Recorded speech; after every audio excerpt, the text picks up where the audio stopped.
during the at the end of the procession, we sit right in the same seat.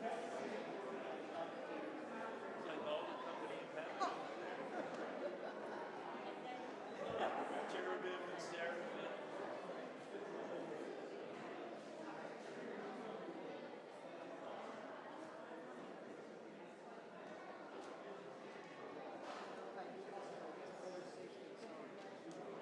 Okay, no,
Set a guard over my mouth, O Lord.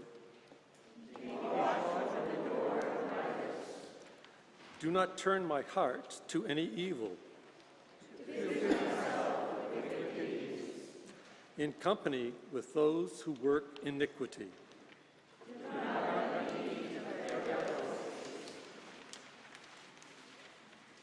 God be with you. Together, let us pray. Almighty and merciful God, you hate nothing that you have made, and forgive the sins of all who are penitent. Create in us new and contrite hearts, so that we turn to you and confess our sins. We may receive your full and perfect forgiveness. Through Jesus Christ, our Redeemer. Amen. I invite you to be seated, and any acolyte who needs to get installed should come forward. That means you all in white. Let's go.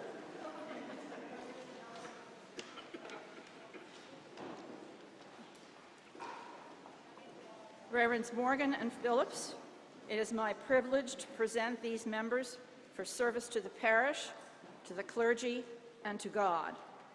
They have been instructed and have completed the training for acolytes. We invite them to come forward as their name is called. Finn Nostrand, Nathaniel Ramish, Sybil Ori, Maddie Thorpe, Marshall Thorpe, Stephanie Deutsch, and Mitch Wood. Light has special meaning for us. When God created the world, he separated the light from the darkness to show creation and glory. God led the Hebrew people to the promised land by the pillar of fire. To light the way, Jesus said, "I am the light of the world. He who follows me will not walk in darkness, but will have the light of life." The light that you carry to the altar and in the service is a reminder of God's light and the light that you follow.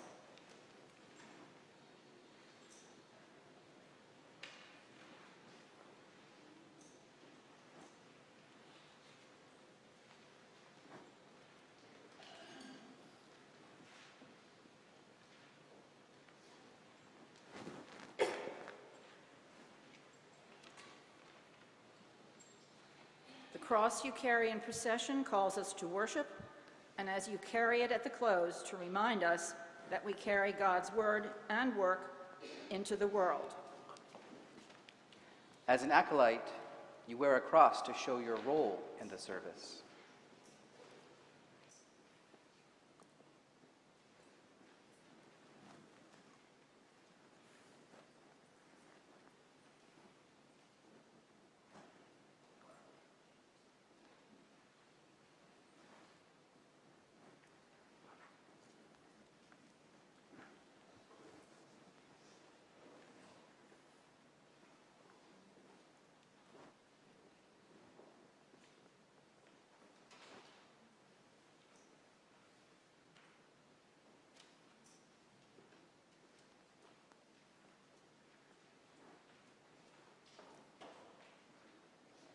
So your answer to this is yes, with God's help, just in case you don't have a bulletin, all right? I ask you in the presence of your family and friends and this entire congregation, are you willing to undertake this responsibility and this role in worship? Yes, with God's help. We welcome you to your service to God and this parish. And the people say, Amen. And the children who want to go to Children's Chapel with Caleb can go, and the rest of us can have our seat. You can blow your candles out, guys. Thank you all.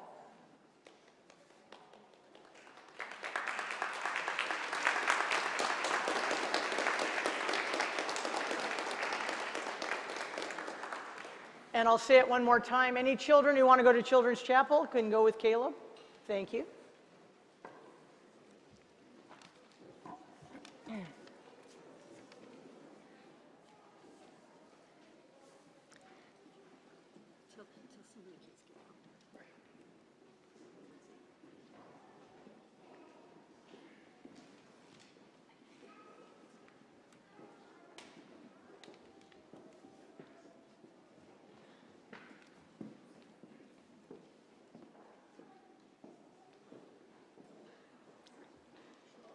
The first reading is an excerpt from a play by Thornton Wilder called The Angel That Troubled the Waters.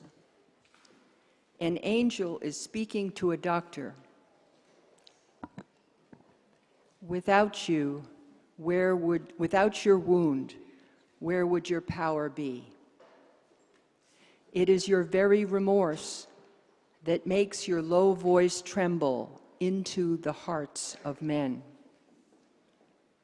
The very angels themselves cannot persuade the wretched and blundering children on earth, as can one human being broken on the wheels of living.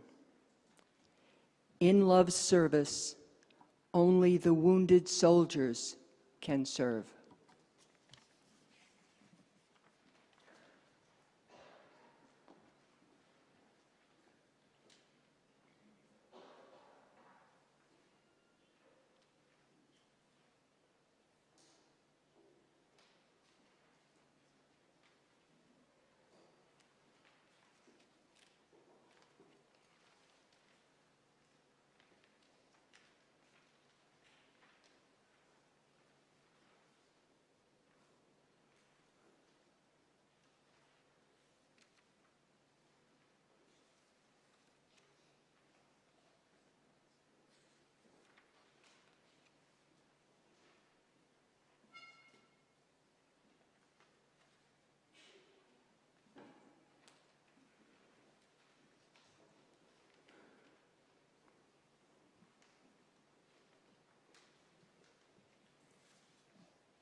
A reading from Paul's letter to the Romans. We know that the law has its origin in the divine realm, but I am a creature of the earth, sold as a slave and in bondage to the powers of corruption. I don't understand what I find myself doing. I do not accomplish what I intend, but what I actually do, I deplore.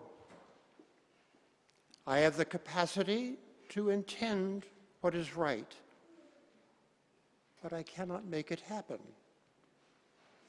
I do not accomplish the good that I intend, but the bad I do not intend is what I actually bring about. So I take it to be a fact of life, that when I intend to do good, the bad is right there at my side. I rejoice in the law of God, so far as my inner self is concerned, but I observe another law in my outward acts, at war with the law of my mind. And this other law, the law of corrupting power, takes me captive. What a sorry creature I am. Who will rescue me from this earthly self that is captive to death? Hear what the Spirit is saying to us.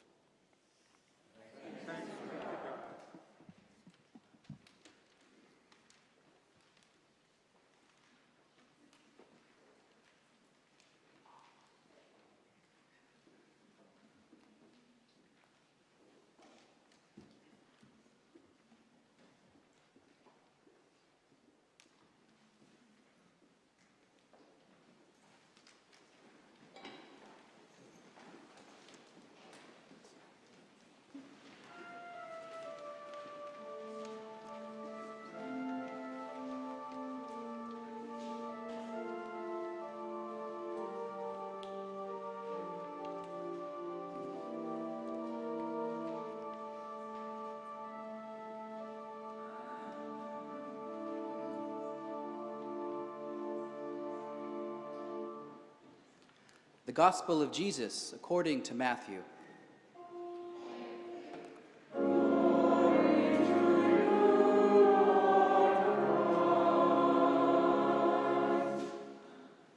In everything do to others as you would have them do to you, for this is the law and the prophets. Enter through the narrow gate, for the gate is wide and the road is easy that leads to destruction, and there are many who take it. For the gate is narrow and the road is hard that leads to life, and there are few who find it. Beware of false prophets who come to you in sheep's clothing, but inwardly are ravenous wolves. You will know them by their fruits. Are grapes gathered from thorns or figs from thistles? In the same way, every good tree bears good fruit, but the bad tree bears bad fruit. A good tree cannot bear bad fruit, nor can a bad tree bear good fruit. Every tree that does not bear good fruit will be cut down and thrown into the fire.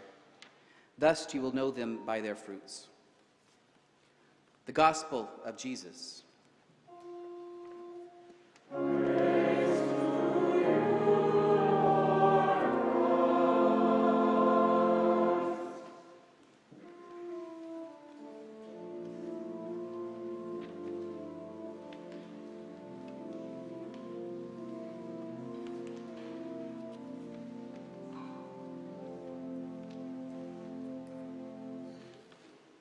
Please be seated.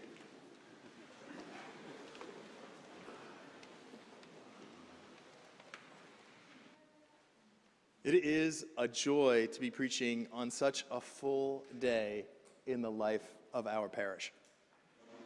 Despite this being the second Sunday of Lent, it feels a little bit like a feast day. Earlier in the service, just now, we had the installation of our acolytes. Thank you to Doris for making this happen. Thank you for the acolytes for serving our community. After the service concludes, we'll sit down together and we will enjoy lunch as a community. And then we'll have our annual meeting, a parish-wide opportunity to select our next class of lay leadership and to chart a course for the future. We also have today a liturgy that has been created and readings that have been selected by a liturgy planning committee. With so much going on, both in this service and after it, I'd like to take a step back and to think about what we do together. One of the important things that binds us together, and importantly, not the only thing, but I think an important thing, is worship. And I want to talk about some of the components of worship. One of my teachers in seminary was the theologian Willie Jennings, and he would invite us to think about worship this way. And just a little warning, the good ideas in this are his, and the paraphrased shortcuts are mine. First, we come together to hear a word from God. That is, to hear something sacred. A message that, to be sure, has been passed down, mediated, and even curated along the way by human editors, redactors, translators, yet is brought about by God, meaning there is something greater than ourselves at work, even if we struggle to define it precisely. Something greater that we are invited into. And importantly, the invitation, the message, is delivered and addressed to us. We are not reading someone else's letters, as a historian or an anthropologist might. God is speaking to us in this moment and in a very intimate way. Second, we come together to offer a word to God. We reply to the witness offered in word in ways that are formed and shaped by our own experience of the changes and chances of life. Put another way, worship is in part the conscious choice to respond to an invitation by entering into a conversation with God, to offer thanks, to implore, to affirm, and to question. We see this in our liturgies, in the prayers of the people, and in the confessions that we offer together, and more intimately, in our response is also in the silent prayers that we struggle to articulate, offered nonetheless in the awareness that to God all hearts are open, all desires known, and no secrets are hid. And finally, we come together to offer a word about God. And just like our word to God, it doesn't need to be spoken. This is the testimony, the witness to our experience of God. It is creating the courage, the confidence, and the conviction to speak more powerfully and to speak through our actions. And that is something that St. Mark's excels at.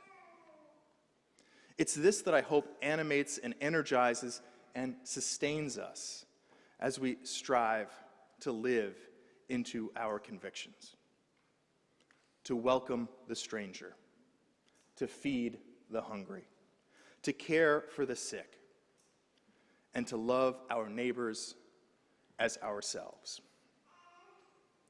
And that leads us into today's gospel reading, which begins, "In everything, do to others as you would have them do to you." And as I begin, I want to acknowledge that today's readings are not those appointed by the lectionary. These are readings that the worship planning group has come together and selected. And it's interesting that none of the readings or the collect appear as they do here anywhere else in the lectionary. For example, the collect that we shared today, the prayer that collected us in, is a modified version of the prayer from the Ash Wednesday service.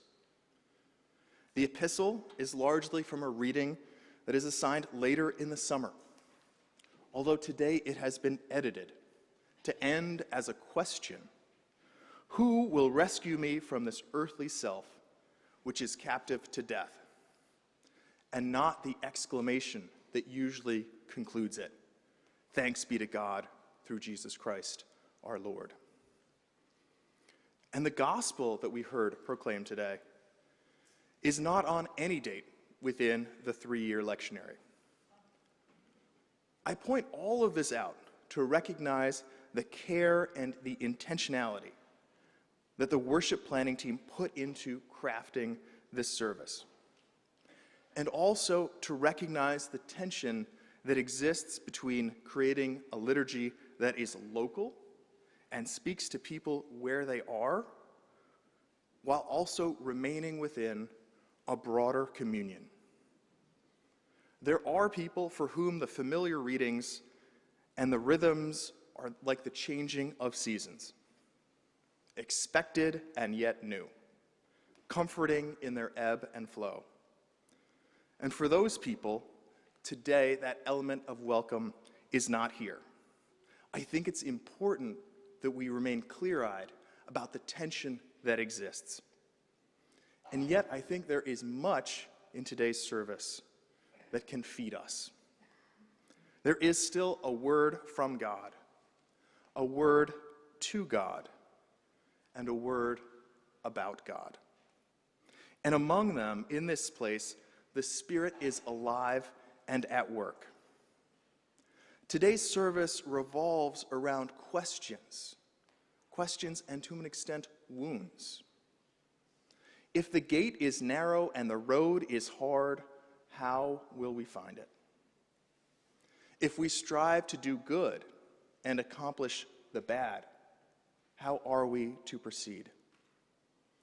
And what does it mean to find power in our wounds?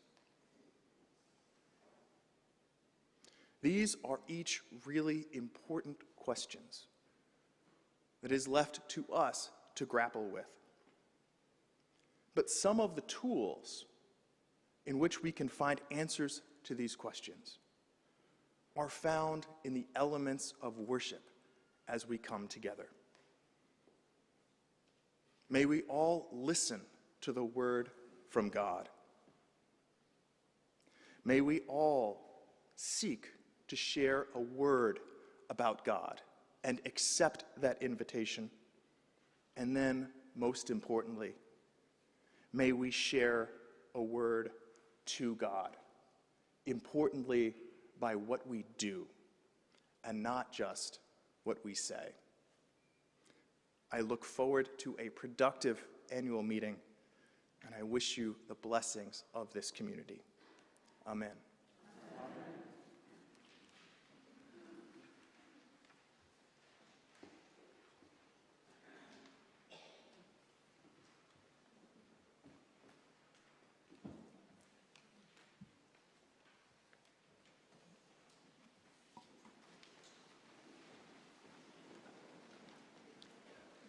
Gentle God, during this Lenten season, gift us with your presence so we can be a gift to others in carrying out your work.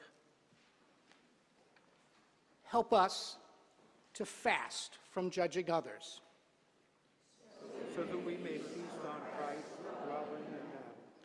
help us to fast from words that pollute, So we may feast on words that purify. help us to fast from discontent, So we may feast on gratitude. help us to fast from anger, So we may feast on patience. help us to fast from pessimism, So we may feast on hope. help us to fast from negatives, So we may feast on encouragement. help us to fast from bitterness, So we may feast on forgiveness. help us to fast from self-concern, So we may feast on compassion. help us to fast from gossip, So we may feast on purposeful silence. help us to fast from problems that overwhelm, So that we may feast on prayer that sustains. help us to fast from anxiety, So we may feast on all may offer their own prayers, either silently or loud, ending with, "This is my prayer," to which all will respond, "Amen."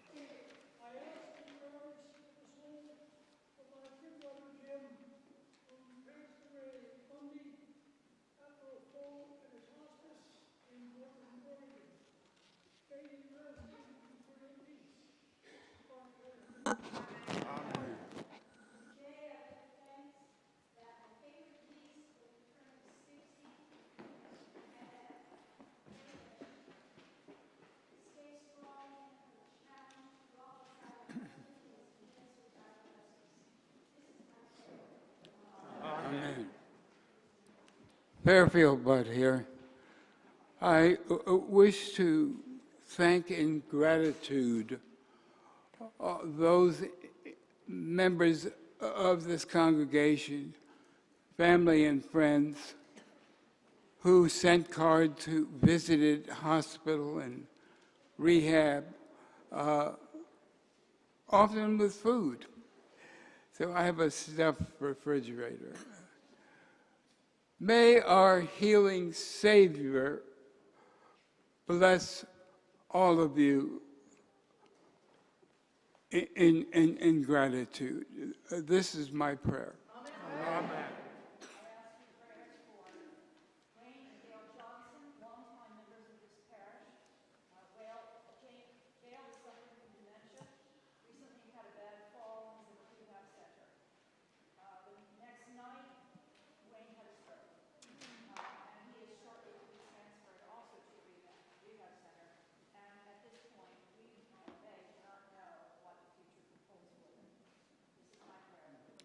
Amen.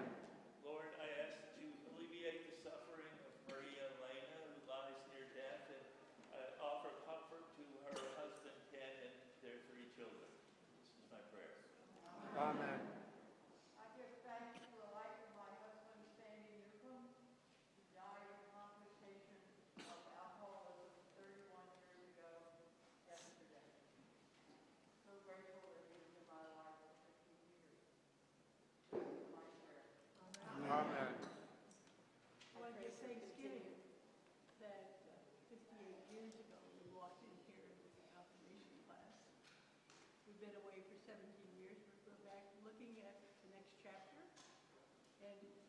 so great to see so many people here today.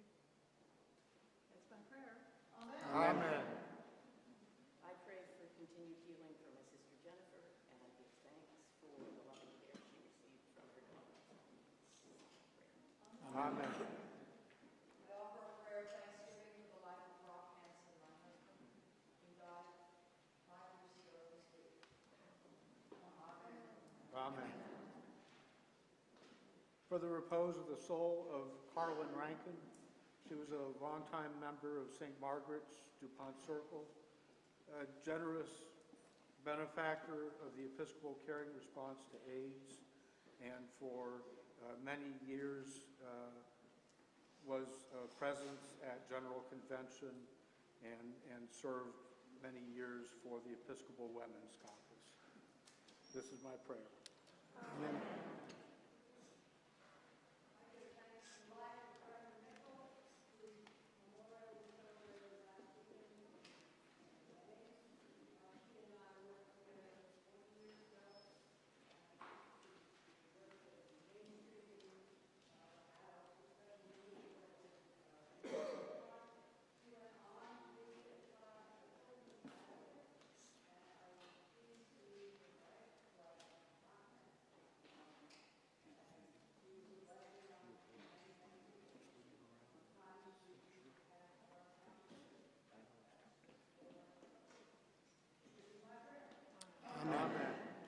I ask your prayers for all the migrants and refugees around the world and in this community. May we continue to serve them with love, generosity, and compassion.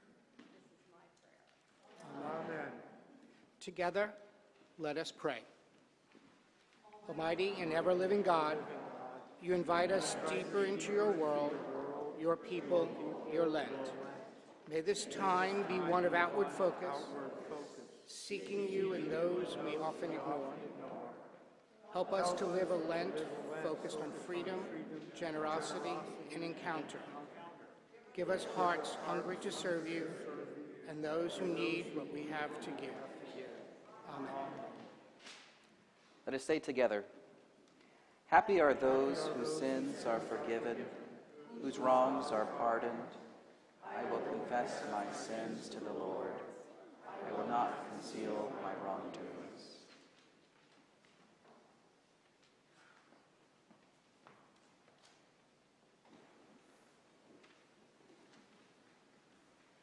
God forgives and heals us.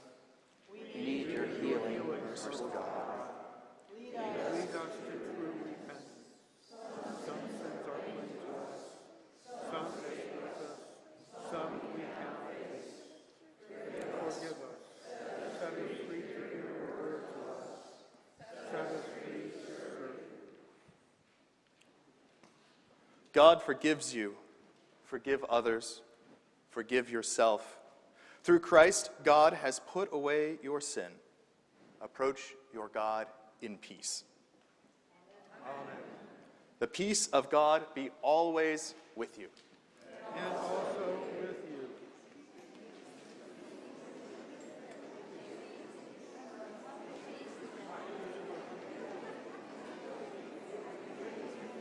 Nathaniel, peace. Thank you so much.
Take a beat.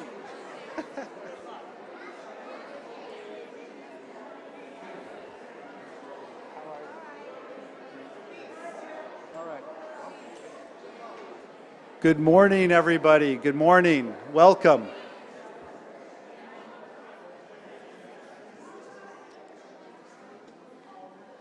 Good morning. Welcome to St. Mark's. My name is Jeb Worry, and I'm a member of the vestry here at St. Mark's, and it is such a thrill to see so many people here today.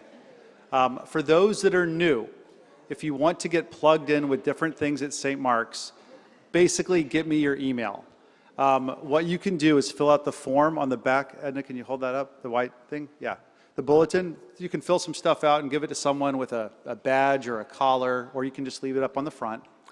And we can make sure that you get connected with the right people. Now, who's involved in outreach here at St. Mark's? Is Julie here?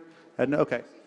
All right. So this is Edna. Edna does outreach. So if you're new and you want to get involved in different types of programs in the community, you can talk to Edna. She can let you know about some really cool things going on. If you're sitting in here and you want to be up there with the choir, where's Jeff? Raise your hand, Jeff. You should talk to him. And he can help you navigate the music programs at St. Mark's. And that's just scratching the surface of what you can do at St. Mark's. And for a limited time, we have a few signs that you can put in your front yard. So this is really cool. One side just talks about when we have service. And the other side, this is really cool. Like that. It talks about Holy Week. Yeah? So we save money with the two-sided sign. See, that's kind of the point. We're good stewards of your dollar.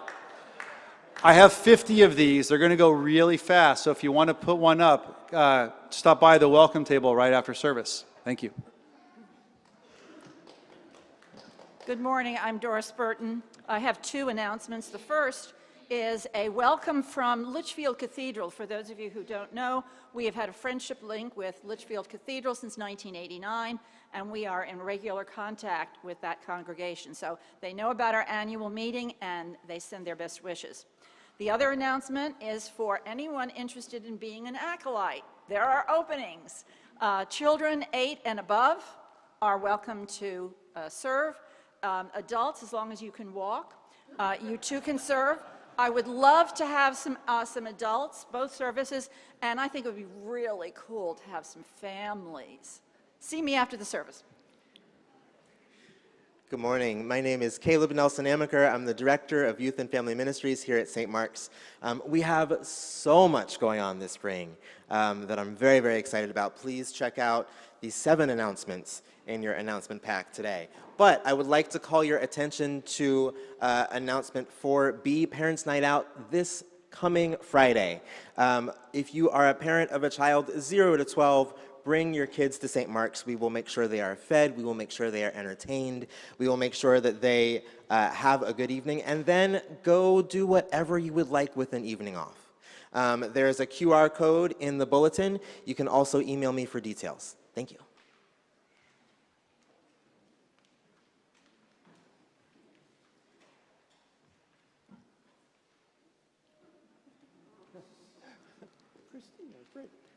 My name is Nat White.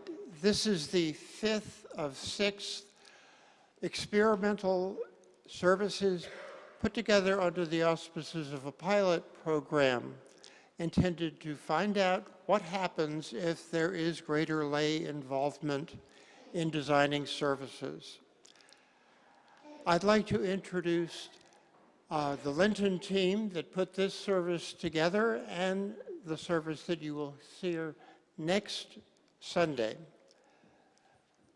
Paul Albergo, Christina Herman, Michael Knipe, and Louise Walsh.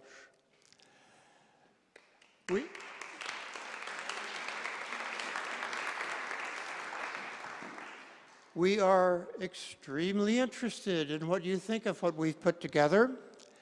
So we're going to request that you look at the questionnaire inside the back cover of your bulletin and fill it out.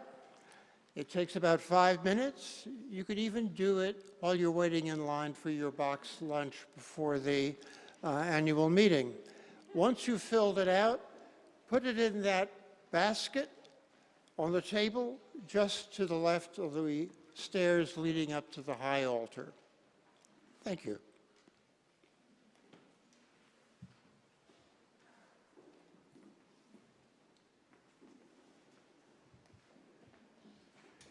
Hi.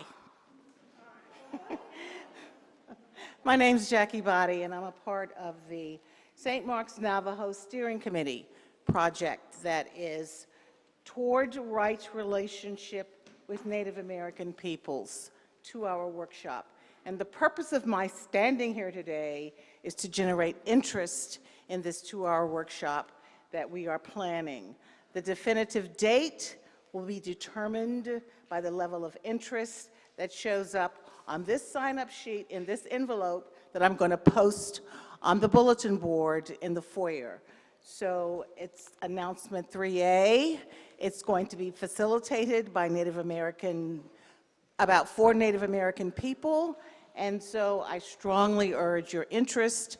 Jan has taken the workshop, and she says it's one of the best she's ever done. So there is a donation, and we will talk to you later about the definitive date and how you show me the money. Thank you. Good morning, everyone. I'm Jeff Kempsky, Director of Music, and I just want to let you know we have many, many lovely concerts every weekend this month. I think there are 12 performances by 8 different groups, including things like the Library of Congress bringing a choir from Norway here and also a world-class pianist. So that is actually missing from the very first announcement, 1A I think it is, but I'll update those. Tonight, if you just can't get enough church, you want to come back, or being here, the Eclipse Chamber Orchestra is performing at 7:30 p.m. And then tomorrow, if you live or work in the neighborhood at 12:10, the Bach Consort, fully professional choir, soloists, and orchestra are going to be here, 12:10. And then again, every weekend thereafter, so consider joining us for one. Thanks. Well, good morning. My name's Michelle Morgan. I'm the rector here, and we're thrilled that all of you are here. It's nice to have a one service and annual meeting afterwards. Please know that we are also online, so if you want to go home and dial in, you got an email with the Realm link so you can vote. And if you want to just watch all of it, you know, you got the Minnesota Twins game on one screen and the annual meeting on the other screen, you would be fully set up. Maybe that's just me. Okay, moving on. If I don't come up to make an announcement during the annual meeting, you know what's happening. Anyway, we have 28 announcements in the purple sheets. I dedicate them all to you. The level of concerts that are here are always amazing, and with the Library of Congress here as well, it's upped it a little bit even more so. So we have so many concerts here, so much music, and it's because this space is so beautiful, and because Jeff Kempsky and Michael Gravely, our administrator, worked so hard to fit everything in, including things like our funeral services. So we do have 2 funerals coming up this week. We are celebrating the life of our friend Mary Welker on Friday at 11 a.m., and I believe that date is the 10th. And then on the 11th, we're also celebrating the life of Bertha Martin, also at 11 a.m. So on Friday at 11 a.m., Mary Welker, and then on Saturday, Bertha Martin, and then, of course, church here on Sunday. I ask you just to, if you can come, it would be great to have you here. These were long time members here and part of our 90-year-old club that is, yeah. So if you have the chance, please come. Please take a look at our announcements. Please know that we are serving lunch after this service in the parish hall. Get you signed in for the annual meeting, and the annual meeting starts at 12:30. And we are doing elections and some bylaw revisions, so please come if you're able and you're a member of St. Mark's. And if you're not a member of St. Mark's, you should probably say, why am I not a member of St. Mark's? And come and talk to Chris about that. On that note, let us walk in love as Christ loved us.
saw her and numbered her, and poured her out upon all his works. She is with all flesh according to his gift, and he hath given her to them that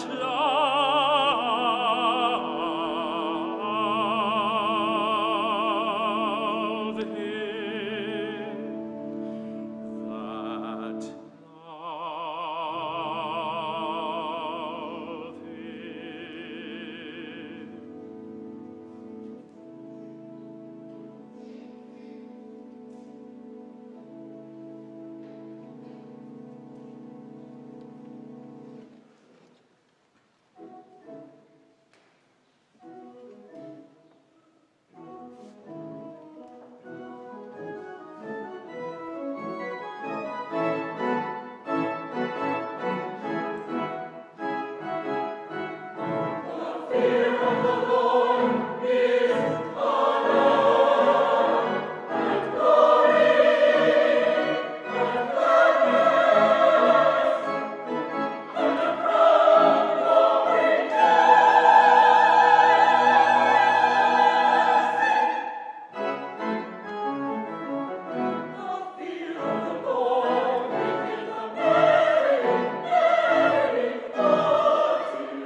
service continues with the Eucharistic prayer on page 12.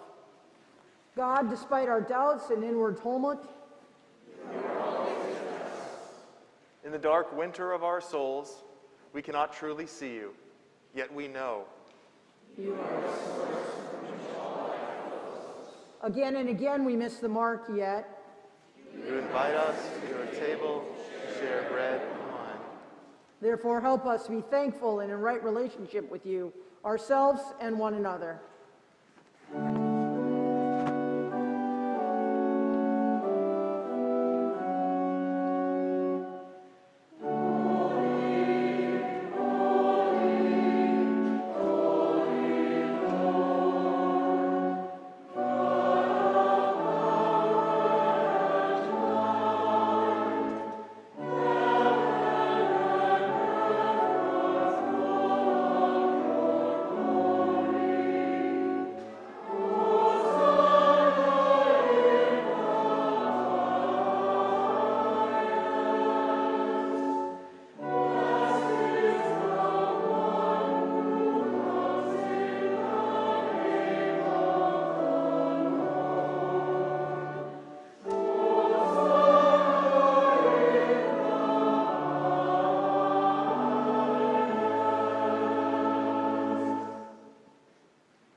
Holy God, we honor you in whom our lives are founded and in whom our futures lie. We remember and honor also the human searching over the centuries that has perceived your presence in life and your meaning for all of life. Above all, we honor Jesus, our Christ, whose life and death reveal to us the full nature of your being and the potential nature of ours. Through the cold and dark of winter, we have heard Jesus' teaching. In many ways, he calls us to live fully. As the first disciples might have done as they gathered at a table together, we remember his teaching and his call to be the salt of the earth, light of the world, to be reconciled one with another, and to love even our enemies. We often find it hard to listen, hard to follow Jesus' teachings, and we often fall short. But even as God showed Jesus in the fullness of his potential, we share in that potential as God's beloved. As we strive to live into this fullness, we remember how, on the night before his arrest and execution, Jesus and his close friends gathered for their weekly Sabbath supper. Following traditions, Jesus lit the Sabbath candles and offered the first blessing. Blessed are you, O God, who blesses us with your presence and calls us to kindle the light of love and remembrance.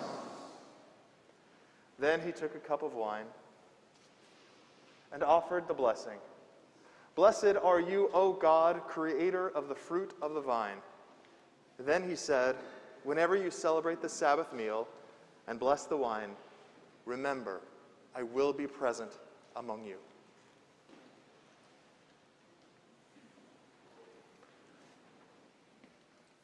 Next, he took the bread and blessed it, saying, Blessed are you, O God, who brings forth bread from the earth. He then broke open the loaf and gave everyone a piece, saying, Whenever you take and eat this bread, remember the sustaining power of our belonging to each other, even when we are apart.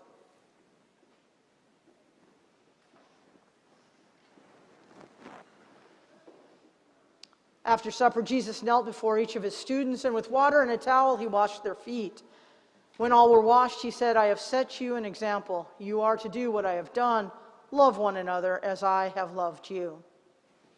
May these gifts of bread and wine we are about to receive strengthen us to answer Jesus' call. God, beyond holiness, as we do what Jesus once did, let your Spirit move among us to settle on this bread and this wine. And let that same Spirit stir in our hearts to be alive to what is sacred in these symbols of wine and bread. May they open to us your guidance and your love for us, for all humankind, and for all love on this earth. This is our hope, our common will, and the expression of our love and trust in Jesus, our Christ. Amen.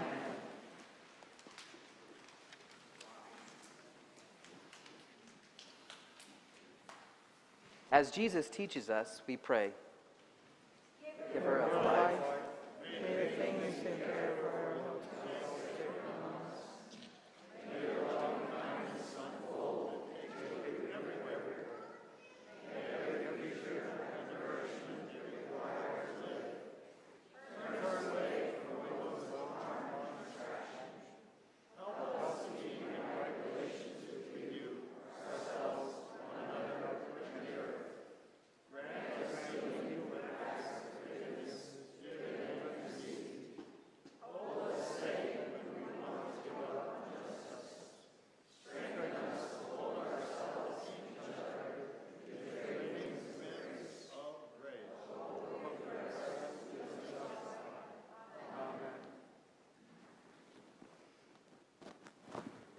We break this bread so all may share. Recognize this as God's table set before us, and this bread and wine as God's food for us and for all.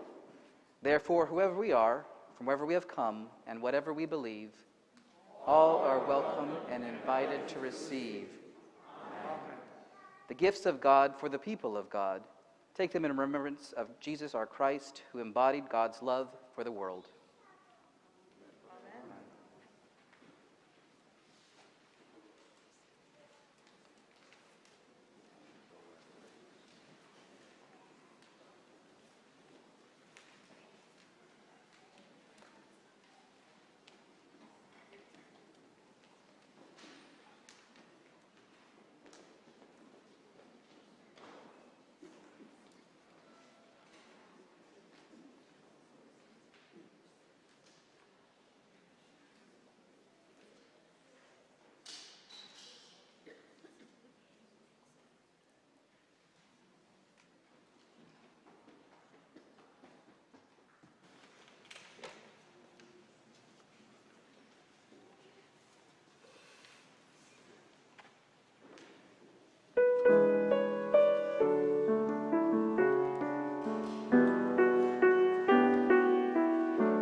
If there are any children who'd like to help us with crosses, slowly, gently, sharingly come this way.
Go into the world and know how much a tired and hurting world needs your strength and gladness. For there are deeds of compassion and courage that will never be done unless you do them, and words of hope and healing that will never be spoken unless you speak them. And now let us go forth into the world in peace to love and serve the Lord. Thanks be to God.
Good morning, everyone. We encourage you to go into the parish hall and check in on your left, and then get food and eat and enjoy. You have a good 45 minutes and be back here ready to go at 12:30.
Testing. 1, 2, 3.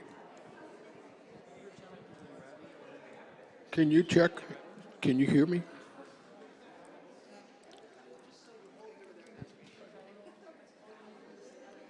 Testing. 1, 2, 3.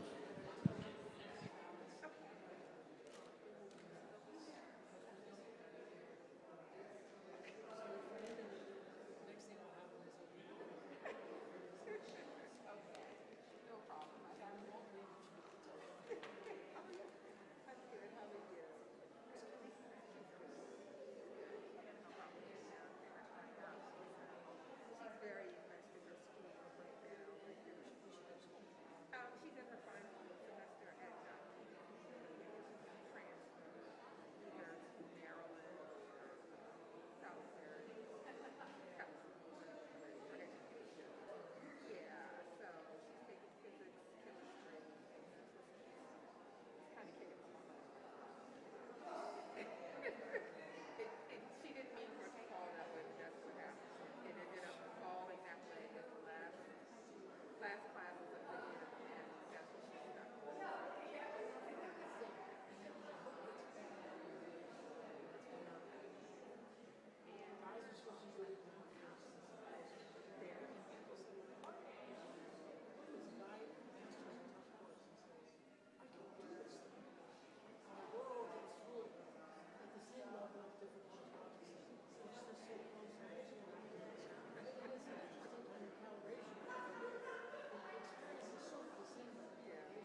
Good morning, everyone. Oh, good. Yeah, there you go. Welcome to the annual meeting 2023. It is wonderful that you are here, both in this building and online. And now let's begin with a prayer. Almighty and ever-living God, source of all wisdom and understanding, be present with us as we take counsel at St. Mark's for the renewal and mission of your church. Teach us in all things to seek first your glory and to honor those whose lives intersect with ours. Guide us to perceive what is right and grant us both the courage to pursue it and the grace to accomplish it. Through Jesus Christ, our Lord. Amen.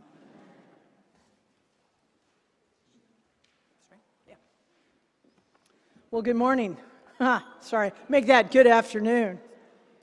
So I get for trusting my associate. All right, y'all. I would like to call the 2023 annual meeting of St. Mark's Church to order. I never remember. Do I need to ask for a vote to do that, or I'll just do it? I'll just do it. It's done. All right. And Shay, are you here to do the quorum numbers? Good afternoon, everyone. So is your register, and the quorum is 69, and we have met that. Thank you.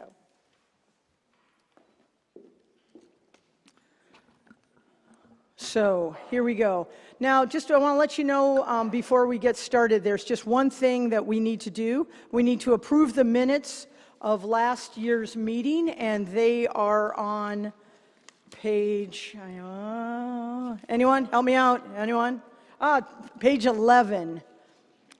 So the minutes from page 11, I need a nomination. I need a motion to accept the minutes from last. David Deutsch has moved. Is there a second? Point of information.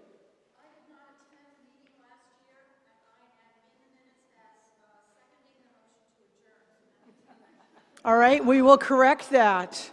Who was here last year that distinctly remembers seconding a motion to end this meeting?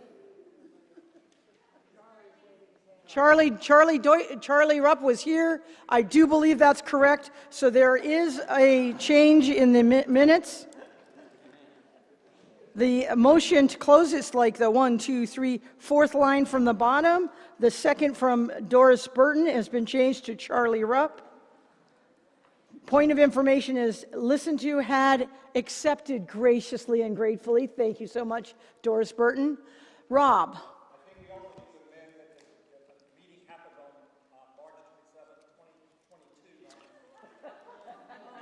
That would also be correct. I'll take that as a friendly correction. Now you all are smelling blood in the water and you're proof texting, and I can sense that. But seeing no other points of information, we do have a motion to accept these minutes. And that was David. Did I get a second? Fritz has seconded. All those in favor say aye. All those opposed say no. Any abstentions? The minutes are accepted. All right, going back to our agenda, I have Louise Walsh coming up for an acknowledgement of the annual report.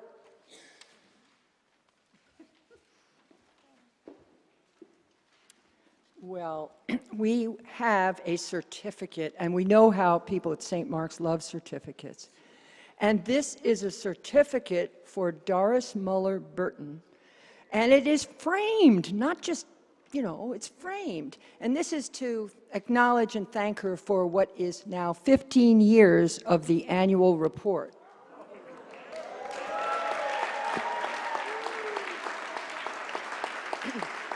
And I am commanded to read it to you.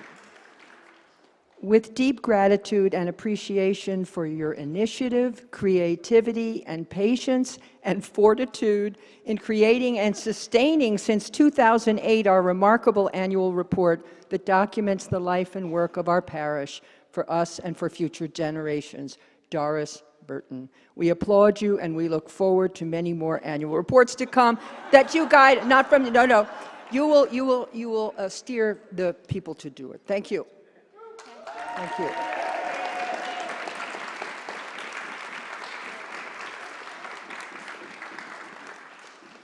Thank you. Now let me give my report, and no, it's not all these pages. I assure you I've timed it. It's been an honor to serve this parish in solidarity with vestry, and a true delight working with superb clergy and staff. A special shout out to Michelle Morgan, who returned from her first sabbatical last fall and soon carried the burden of pain in our parish life that peaked early December with a dramatic lay leadership change and a stunning series of losses of longtime members following into the new year, including our previous senior warden, Linnell Grunman. I believe we have moved now from a place of pain to a place of promise and new beginnings. This annual meeting reflects it. Our treasurer will soon give his report with important concerns going forward, but I have a little good news on St. Mark's finances. We're less than $5,000 short of our 2023 pledge goal as of Friday, March 3rd, according to our parish financial administrator, Anik Meldi. We now have 244 pledges, totaling $858,370. Our base budget goal is $863,000. We are calling still parishioners who haven't yet pledged this year. We're calling those who haven't completed their 2022 pledge. We have a higher aspirational goal that Randy Marks will remind us of, and reaching that will let us fund even more vital projects here at home and out in the world and support our clergy and staff. Credit belongs to all of you here, all of you, and the 2023 Canvas chairs, Nora Howell, and our late senior warden, and the Canvas Committee members. Thanks to vestry members Jan Lipscomb, Chris Berendez, and Catherine Buchanan for phone calls and emails seeking 2023 pledges. As we look to double our membership in the next 5 years, an ambitious vestry plan, let's understand that this happens because each of us, as able, steps up to help. More members require clergy and staff. The growth, we must do this. Right now, staff and clergy work at capacity and beyond. I've seen clergy work their days off and more than 12 hours per day. When we briefly lacked adequate janitorial services, clergy and staff cleaned toilets. We can do better. In Friday's Gospel article, I asked us to consider what a prudent budget for St. Mark's might look like for 2024. What can we give and support from a place of abundance, not scarcity, from hope and not fear? Just before Outreach Chair Julie Murphy made an announcement last Sunday, she held up our printed announcements about activities. She was so deeply moved by the sheer number of opportunities to engage with St. Mark's. I served on the worship team on our worship pilot project that created this morning's service. Now in its third final month, these teams prepare worship services, meeting with supportive clergy and staff. March 12th is the 6th and last pilot project Sunday. To serve on a team is an energizing and engaging experience. You get to know people you never met before, learn how services happen while building something new together. Perhaps even with a divine spark. This project has legs, I feel it, and it will live on at St. Mark's in some form. So, thank you for letting me step up. Now it's time to step back and away. That's the beauty of St. Mark's. Thank you.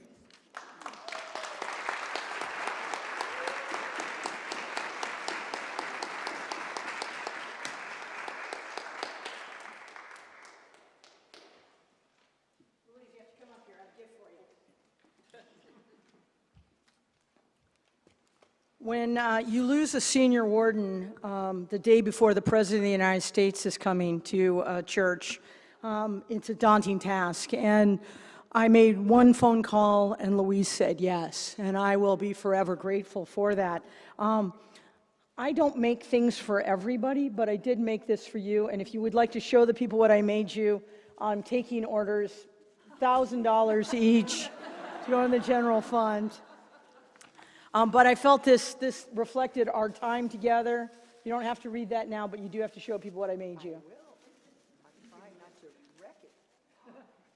And this is... It's Jesus saying, I saw that. I saw that. So you can take that however you would like. I like to think you took it as he saw you stepping up. The divine spark stepped in. So I'm incredibly grateful to you, and thank you so much. Moving on with our agenda, we do have the state of the parish is split into 3 parts, as you can tell. We do have a bylaws revision conversation to be had, and you will see that the language around the revisions is on page 8. And we're going to take these proposed amendments one at a time. And these are things that need to pass with 2/3 majority. Now, you heard Shay say that we had a quorum at 69, right? But 2/3 of our voting membership is what number, Shay? I'm sorry? 285 for the people that are here, right?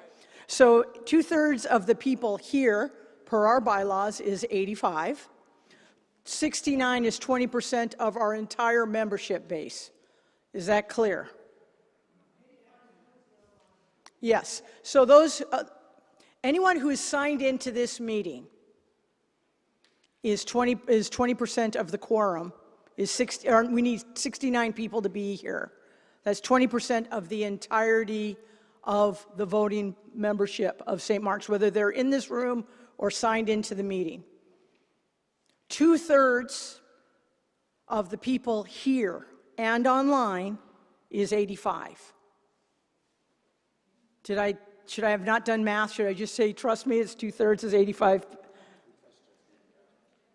All right. You're going to have to trust me on this, and you should, because... All right.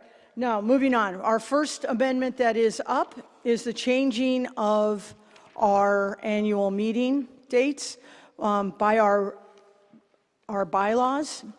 It says that it should be held on the weekend of the 2nd, 3rd, or 4th Sunday of Lent. We would like to make an amendment to that to change it that we can hold the meeting anytime between January 1st and March 31st of each year. Is there any questions of clarification of what we're trying to do with this amendment? I'm just asking for informational questions at this point in time. If you're gearing up for debate, you can actually come and use this microphone. If anyone would like to comment on this, they can do that. This is coming out of the vestry, so it does not need a motion or a second. All right. Doris? And if anyone else would like to speak to this, please line on up.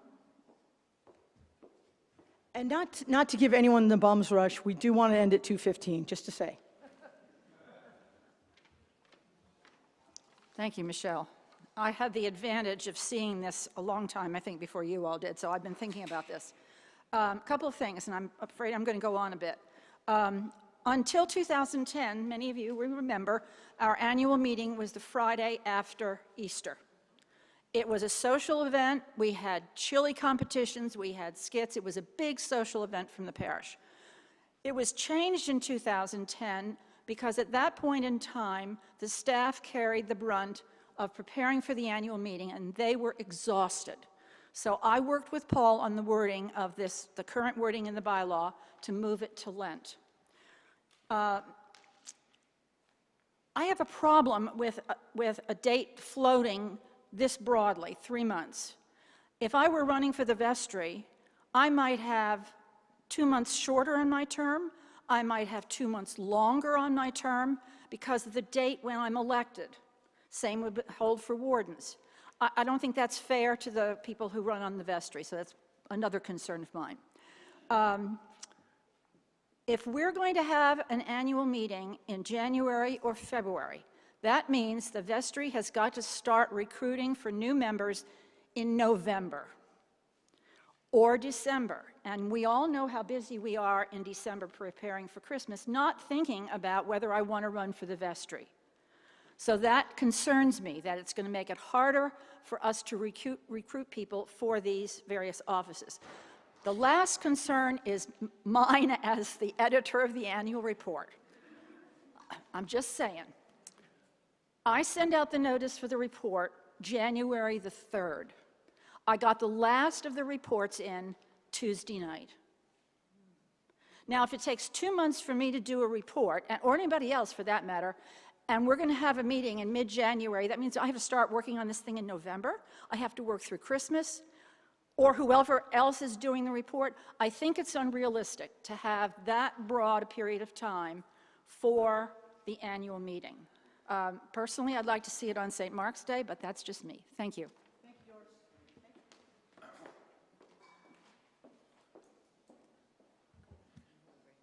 Yeah, my name's Hank Donnelly. I'd like to speak in favor of the amendment. This is not prescribing any particular time. It's just saying, given the circumstances, there may be a need to have greater flexibility. I don't think if you think it's a bad time this year to have it on January 3rd, then, say so. But I think that we should have options open for the leadership of scheduling.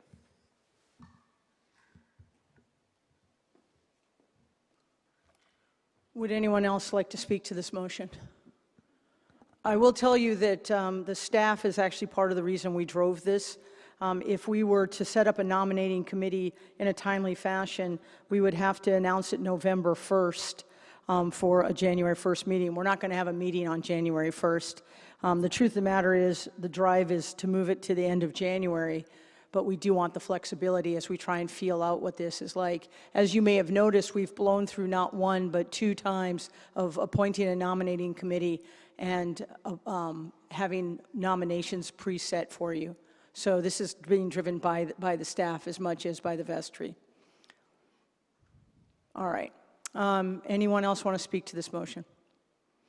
All right. All those in favor of changing the wording of the bylaws from the weekend of 2nd, 3rd, and 4th Sunday of Lent to designation between January 1st and March 31st of each year, please raise your hand.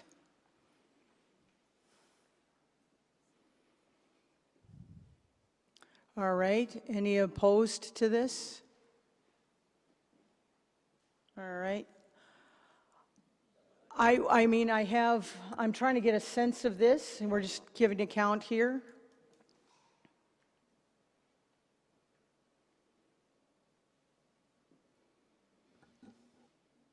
Jeb, do you have a sense of the noes? Kit, do you have a number?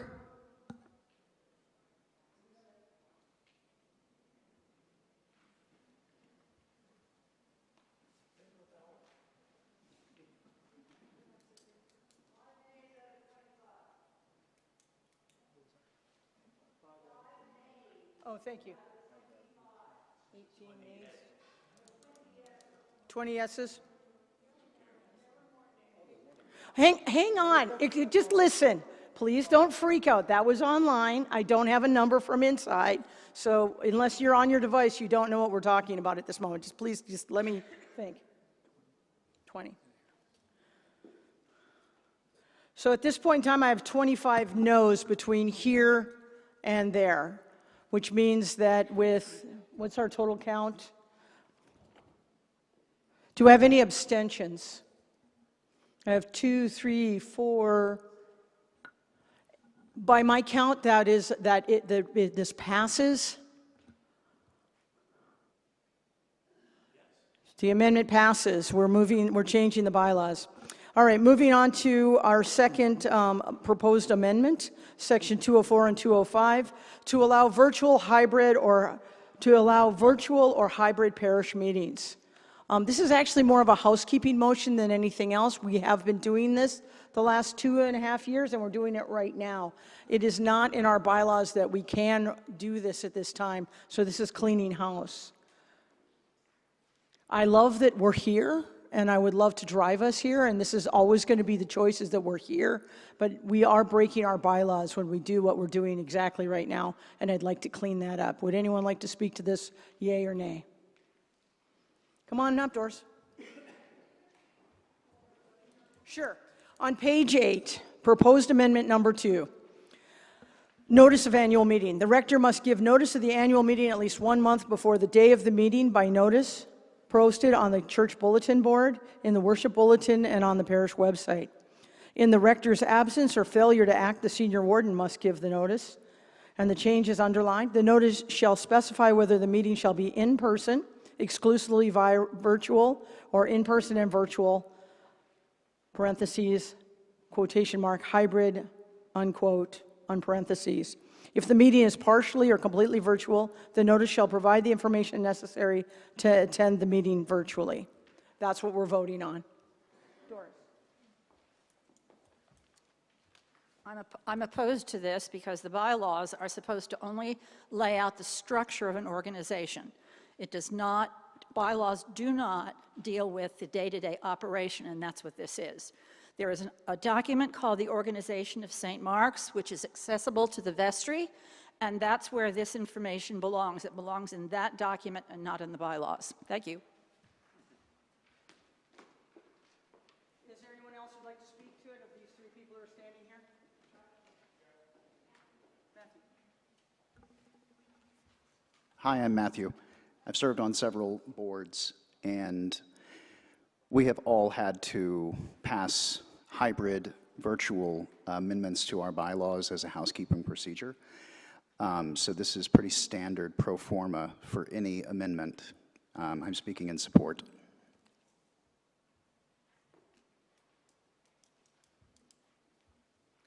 Is there anyone else who'd like to speak to this motion? Are we ready to vote? All those in favor of changing the language to what's underlined on page 8? This notice shall specify the meeting in person, exclusively virtual, or in person and virtual. If the meeting is partial or completely virtual, the notice shall provide the information necessary to attend the meeting virtually. All those in favor, please raise your hand.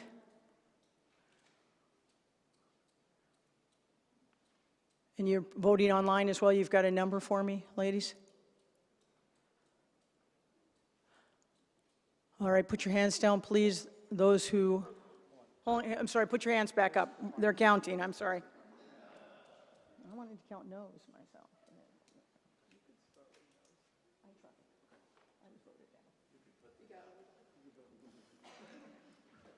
We're good? You can put your hands down online. Do you have a number for me? Thank you. I'm just making sure they have a number before I start going crazy here. All right, anybody opposed? 1, 2, 3, 4, 5. Let me know when you have a number. In-house can put their arms down.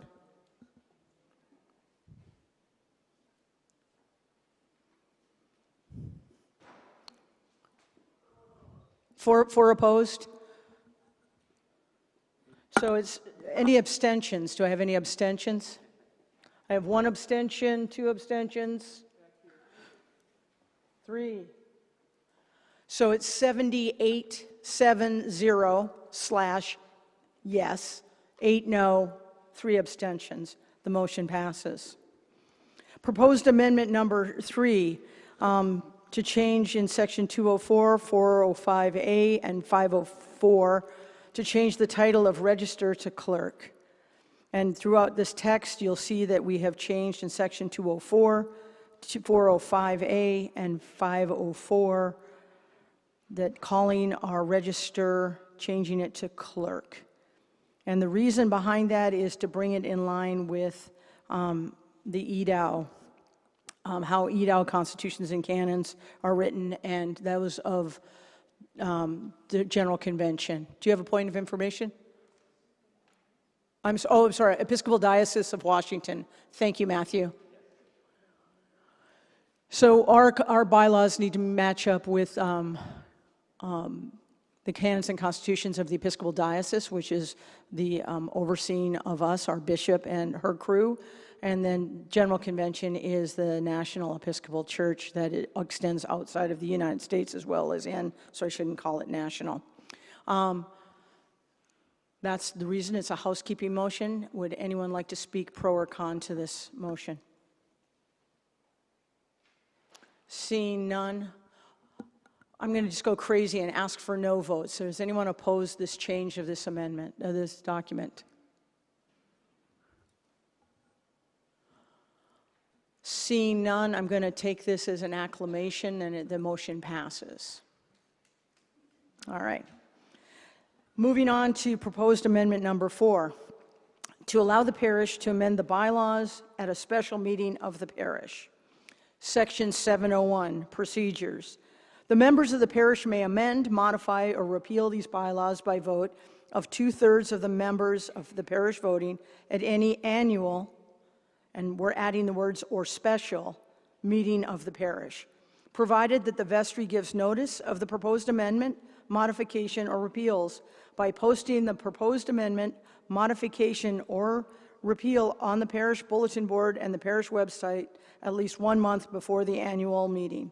And I think they mean that special, annual and or special meeting. Could someone clarify that for me? I think that's right. That it says annual meeting or annual or special? It doesn't say or special in this document. Oh, it should say special. So at the bottom of page 8, you'll see that says the final line is parish website at least 1 month before the annual meeting. It should say annual, and then you need to add the words or special.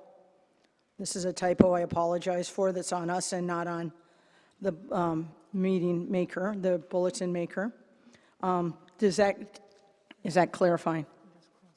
Oh, just cross out the word annual. That's a better result.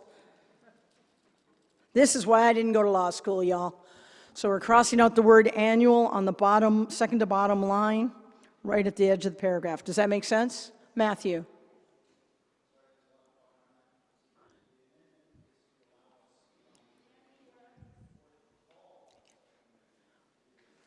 So Matthew's comment is this, is that he's asking if the change is to be able to call a special meeting, rather than just wait for our annual meeting. Is that your question? And the answer would be yes. Any other questions? Anyone like to speak to this one way or the other? Anyone online? I should have checked that before. Does anyone want to speak to this? All right, I'm going to ask for no's again. Is anyone opposed to us changing this amendment, changing this chunk to the bylaws?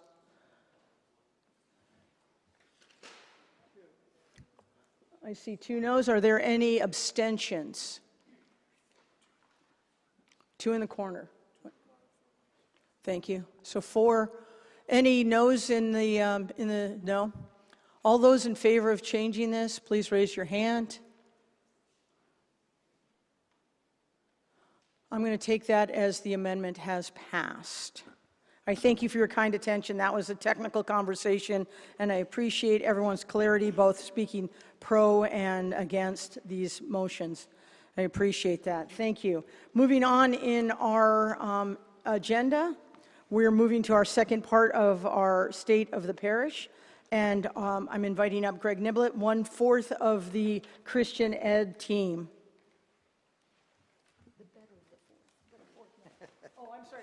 A third. See, Matt? Good morning. I am here today also on behalf of Keith Kruger and Karen Falk, who are our co-directors together. This will be very short, but if you have time, do look at page 30 to 34 in when you get home and you're bored and you have nothing to do, and read it. It's something that we can all be very, very proud of in terms of just how robust this program is and how we've been able to keep it robust since COVID. And in particular, on page 34, you'll see a long list of courses and people who attended. This is a very important way, one way here that we are able to build community. So we had a very active year this year. And all classes are now meeting in person or Zoom, depending upon the preference of the teaching team and the class participants. So Zoom has really infused a lot of vitality into Christian education.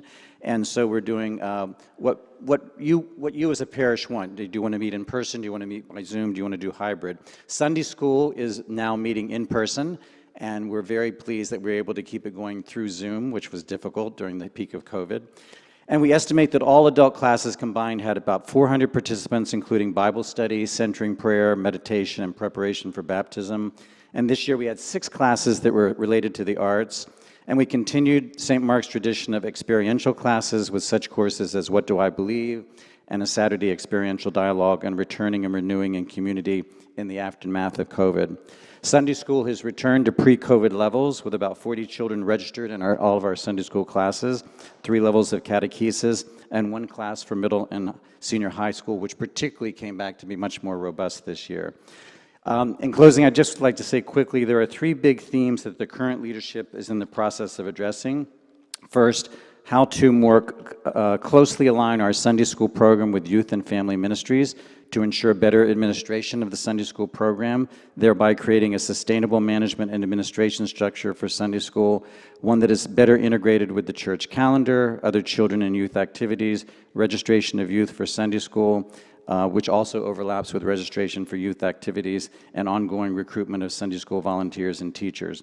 We are still working out the details of this alignment and coordination, but what our goal is to have to better address the administration needs of the Sunday school program, which I think is one of the most important programs of the church, from ministering to the people that are here in the parish, but also in terms of outreach. So we need to make sure that this is a very strong program and very well run.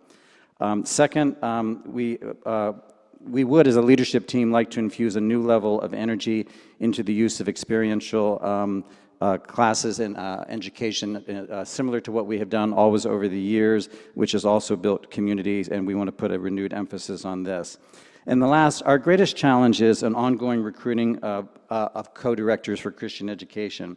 The current team, Karen, Keith, and myself, will complete 2 years at the end of May, following the 2 previous years of leadership by myself and Susan Thompson. However, we are finding it challenging recruiting Christian Ed co-leaders for the next year. But if you look at what's on pages 30 to 34, you will see how important this program is to the church. So we are finding it difficult and challenging, as we find recruiting volunteers across the church to be challenging.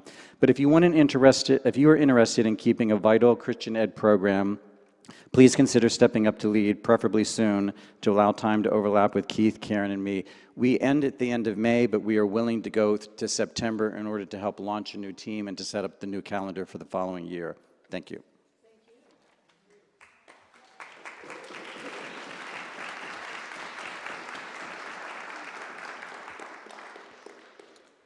A few years ago, I was at a church, and they announced that they were not doing Christian education in any way, shape, or form because no one comes. And I think that what happens here every single Sunday and all week long is amazing, and I'm so grateful for the 3 of you and all the work you do, so thank you.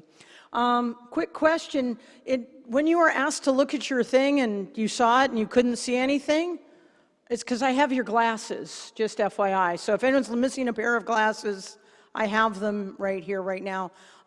When you come to find me, meanwhile, we're going to turn it over to Randy Marks, our treasurer, for that part of the state of the parish. Thank you, Randy.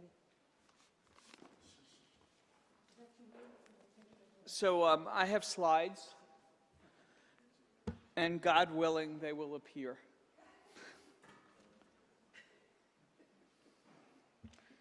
I want to start by saying that the first slide includes my team, which is Bill Jordan, Frank Nickerson, and Anique Mild, who's our parish finance administrator.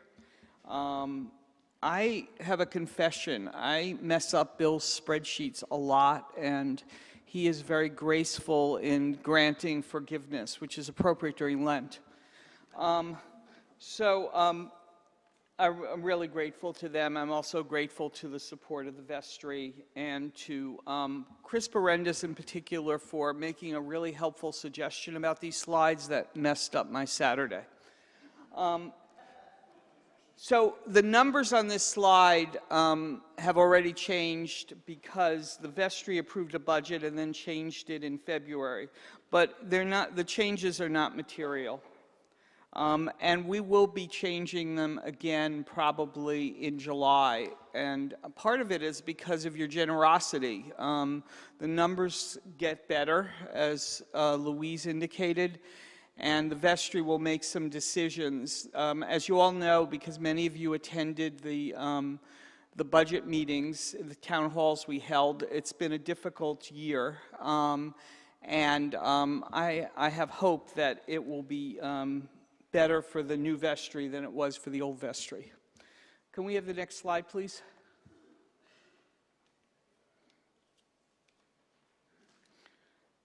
When it comes up, it will give our 2022 results. There we go. No, back. Thank you.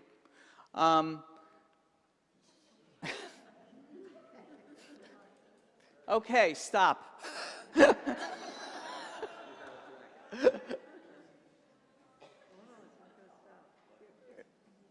I may have to talk really fast between slides.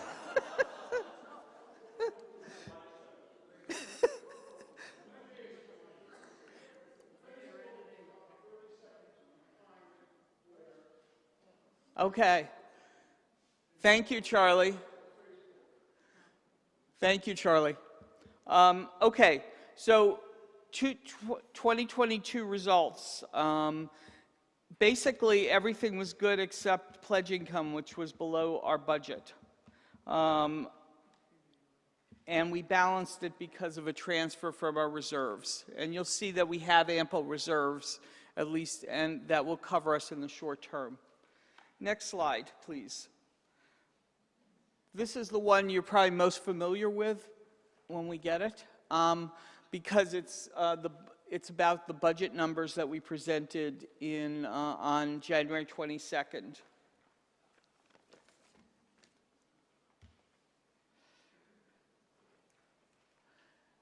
You can see that the pledge income number is likely to be higher because of what Louise mentioned.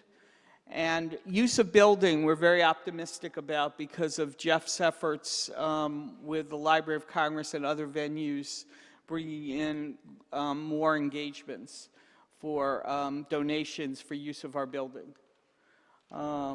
There's still a large transfer from reserves, but the vestry will decide whether to make that smaller by using the surplus of these higher income numbers.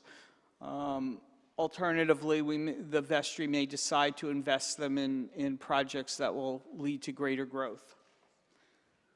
Next slide, please, on the expense side.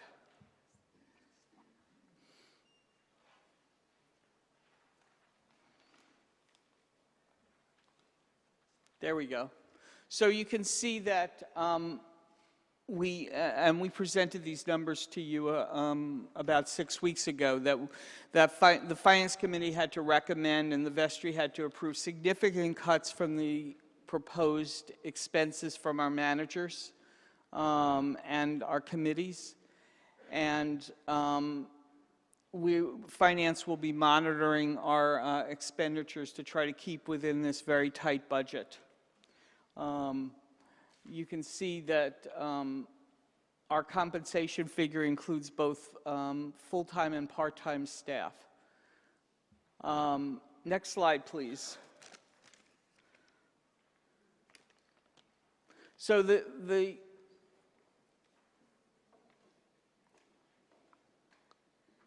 there we go.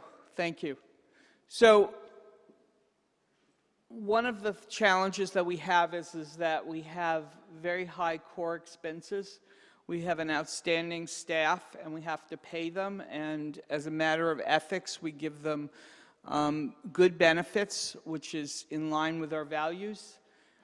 We have a beautiful building that we're all benefiting from at this moment, and it costs a lot of money to maintain it. And we use it in support of our mission in the world by having lots of outside groups come in. And we have some basic administrative expenses. And together they total more than $800,000. And if you remember from the previous pages, our pledge income is really not much higher than that. And that doesn't pay for our outreach or most of the parochial inside ministries, such as Christian education, music, worship, etc. So long term, we have to figure out what we're going to do about that. In the short term, we're okay. The balance sheet will show a lot of cash, and I just want to show you how that cash is allocated. We have a building reserve fund.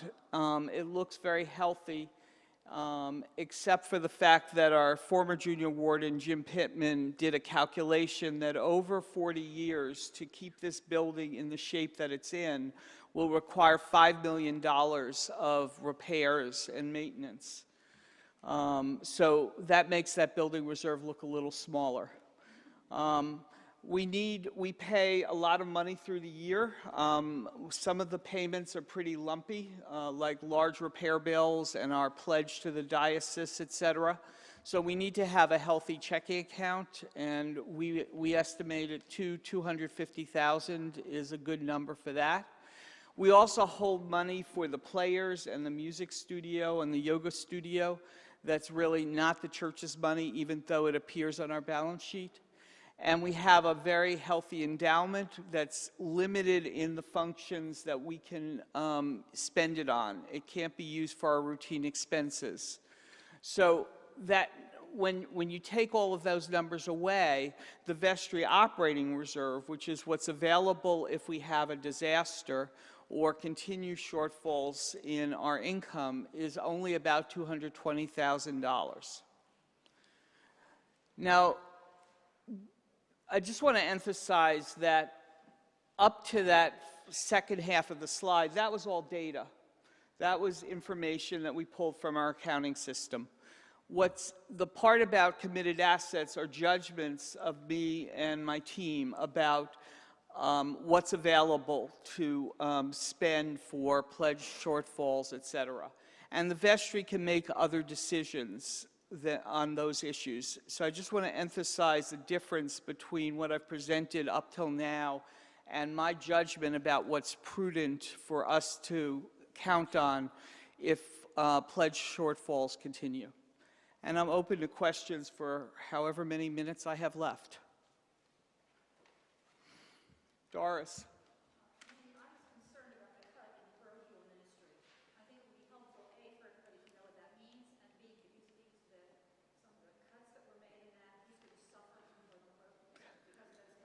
Sure.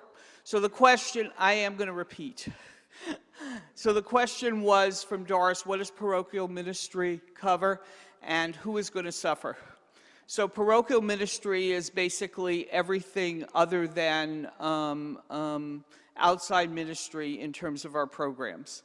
So that includes worship, it includes music, Christian education, the Dozier Library, arts, except the arts didn't ask for any money, so they're not going to suffer. They're the only ones not suffering. Oh, and youth and family ministry is the other really important one. And there are a lot of other accounts in there that are less visible, such as clergy discretionary and clergy professional development. Who is going to suffer? Everyone. I mean, we had to cut every account. We tried to do that based on what was spent in the past, and we tried to cover the needs of the parish, and if additional income comes in and there are additional needs, the vestry will consider them. Thank you for the question. Greg. What was the final decision on the bulletin coordinator? We decided to retain the bulletin coordinator, and because those expenses were higher than last year's budget, we increased that budget. Julie.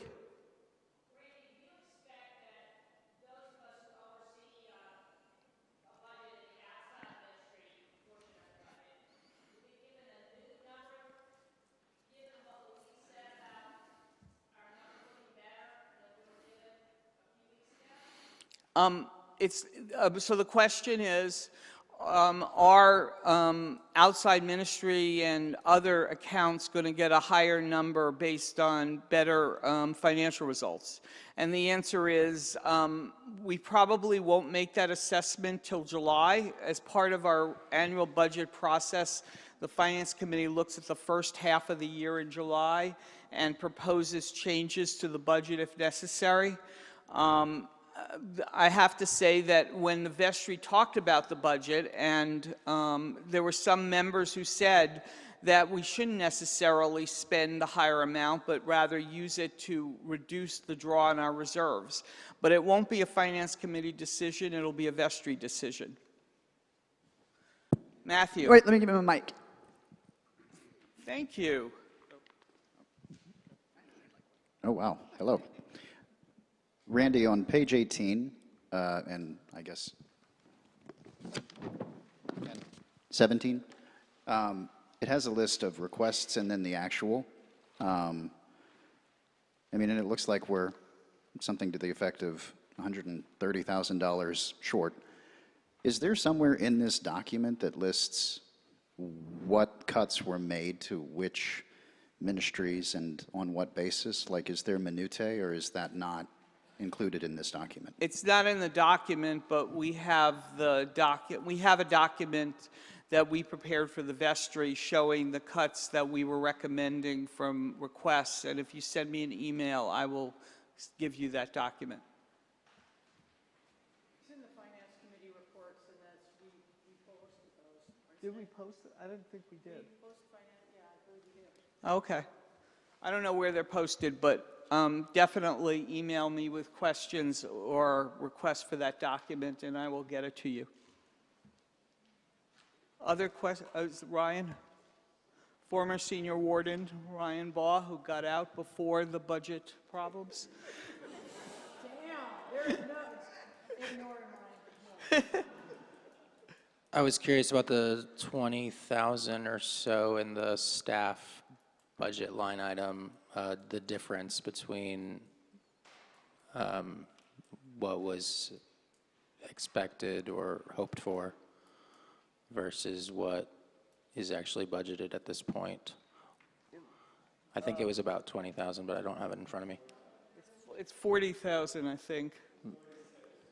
Okay. What Yeah. was the difference there? What were we hoping for? Was that an increase just based on inflation, or staff salary increases, or new positions? Or Well, we funded increases in insurance. The thing that sticks out to me the most is that there was a request for a third tenor position or I think a bass position in the choir, and we didn't fund that. I suspect there were some others, but I can't put my finger on it. We shortened the COLA by 1% for the entire staff. Oh, right. We were looking at doing. Thank you. We were looking at doing a 4% cost of living increase, and the vestry reduced that to 3%. 3% instead of 4%. Okay, thank you. And there were some other things, and I'm sorry, I don't remember the others. Thank you. Insurance went up $30,000. Yeah, that I mentioned. Yeah.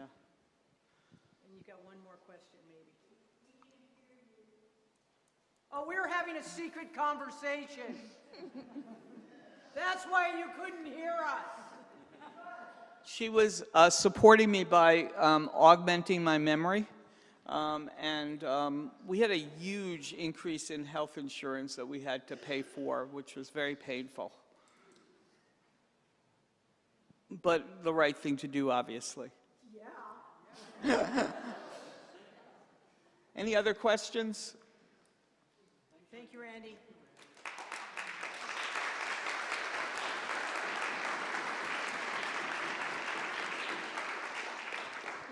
The Finance Committee is a committee that is not seen very often, but they do diligent work, and Frank Nickerson, William Jordan, and Randy have worked very hard, along with Anique Mild, to get you a functioning budget. And the Finance Committee is always looking for a deeper bench, so if you have any questions about serving on the Finance Committee, or you feel really strongly that what we're doing is completely off the pale, you should come and join us. We meet on Tuesday evenings, third Tuesdays And right now, we're still on Zoom, so you don't have to leave your home.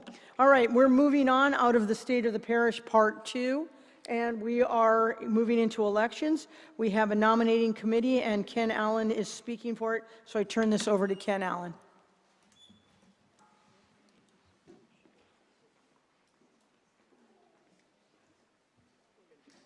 Okay, here we go, the fun part of the meeting. We'll start with senior warden position. We have one nomination thus far, Jim Brooks, who got his nominating papers in by the deadline, and thus is accepted as a candidate. But nominations from the floor are very welcome.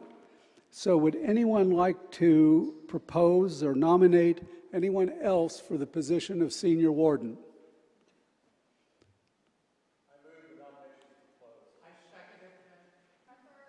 I was waiting for somebody to nominate you, Rob. All right. Hearing no objections, the nominations are closed. Do we have a motion to accept or to elect Jim Brooks by acclamation? All right. All those in favor? Aye. Thank you. All those opposed, if you dare. Is Jim here? Where?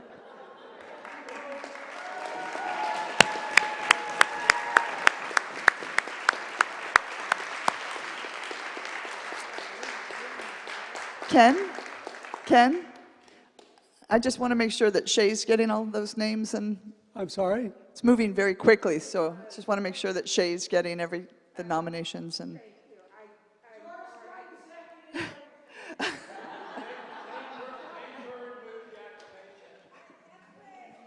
so you might want to just repeat when people, to help her.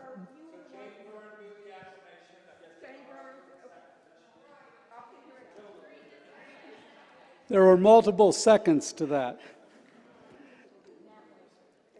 Okay. I'm sorry, Jim, I should have had you stand up before we voted on you, but then maybe that would have changed the outcome. Okay, vestry members for 3-year terms. No one got their papers in by the deadline. Thus, we are going to accept nominations from the floor. And we need to do this one person at a time. Can I make a point of clarification? The nominating committee did not ask anyone to be... There you go. The nominating committee didn't ask anyone to be nominated, so it wasn't a matter of them not getting their papers in. It was our timing, not theirs. Thank you. I guess she was a member of the nominating committee because she didn't ask anybody either. Okay. Nominations from the floor are open. Yes, Doris. Doris would like to nominate Todd Thorpe. Okay, is Todd Thorpe here? There he is. Yay.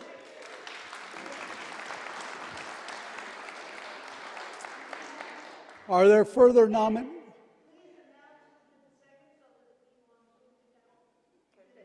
Who did it?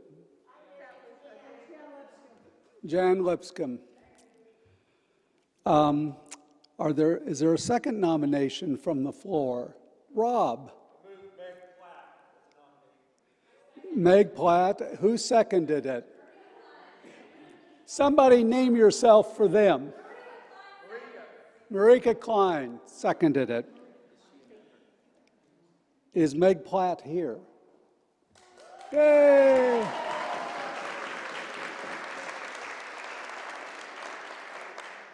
Do we have a third nomination from the floor?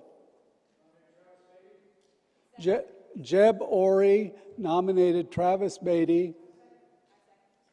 Stand up so they can see you. Rita Ozolinsky and Chris Berendis are a dead tie. Thank you, Michelle. Travis, what? Rita Osolinsky seconded.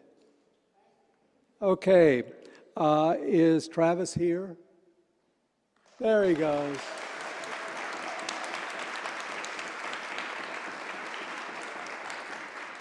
Are there any other nominations from the floor? David Deutsch moved the nominations be closed. Who seconds it? Marika Klein seconds it. All those in favor? Opposed? Motion carries. We now have 3 new vestry members. What? They want to say something. They would like to hear from these 3 people before we vote. They'd like to hear from them, so if you'd like Okay. to vote them in and then we hear from them, that's fine. I think we already took the vote. No, you closed the motion. Okay. Doris? Doris moves that the 3 nominees be elected by acclamation. Pam Lacey seconds it. So we now will take a vote on that.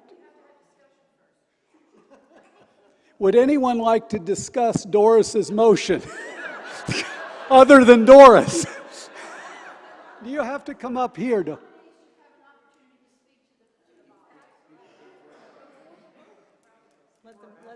Okay, I think there's a little twerk here that we should have cleaned up beforehand. Todd Thorpe. Come on down.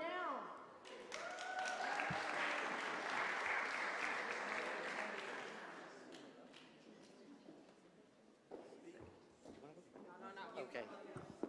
Good afternoon. My name is Todd Thorpe, and just wanted to introduce myself. My family and I have been attending St. Mark's for a couple of years. I just want to give you a little bit of background about our family. My wife and I have 3 children. We attend the 11:15 service. Amanda and I were both raised in a different faith tradition, and about 5.5 years ago, my daughter asked me, we were in a church that only allowed males to sort of take a leadership role, and she asked me a question, why can't I take a role? And it was really challenging for me as a father to look at my daughter and say, you can't. And so we embarked as a family on sort of a voyage to try to find a community that would allow each of our children to grow and be respected and loved. And we're very grateful that we've come to St. Mark's and appreciate your welcoming and accommodating. And it was very special for me today to watch my daughter be invested as an acolyte today. So I'm looking forward to getting to know each of you better and finding ways to continue to serve. And I appreciate the community and the welcome that you've given us and our family. So thank you.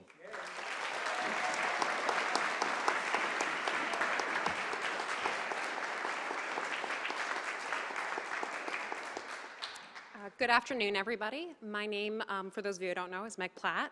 I've been coming to St. Mark's since the spring of 2017, and I've been a member of the choir since this time and have very much enjoyed entering the church community through this activity. After the fun of us all navigating virtual choir in 2020 and 2021, unfortunately I had to take a step back from the choir and from regularly attending St. Mark's because of my job. Last year I was working on a political campaign and was traveling a fair amount and spent far less time here in this community than I would have liked. Being away from St. Mark's was actually what really crystallized how much this place and the people inside of it have come to mean to me. As many young people do, I moved to Washington for work.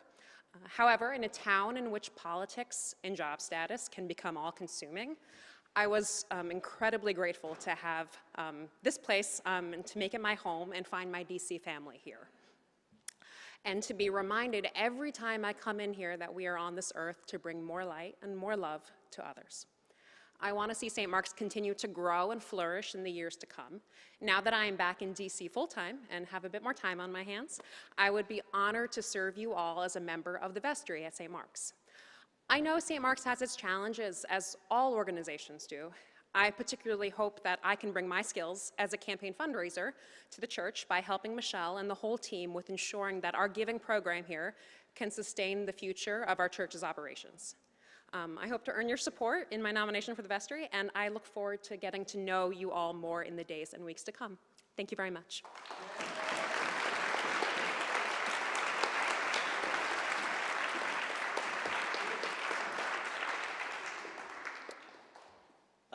Good afternoon.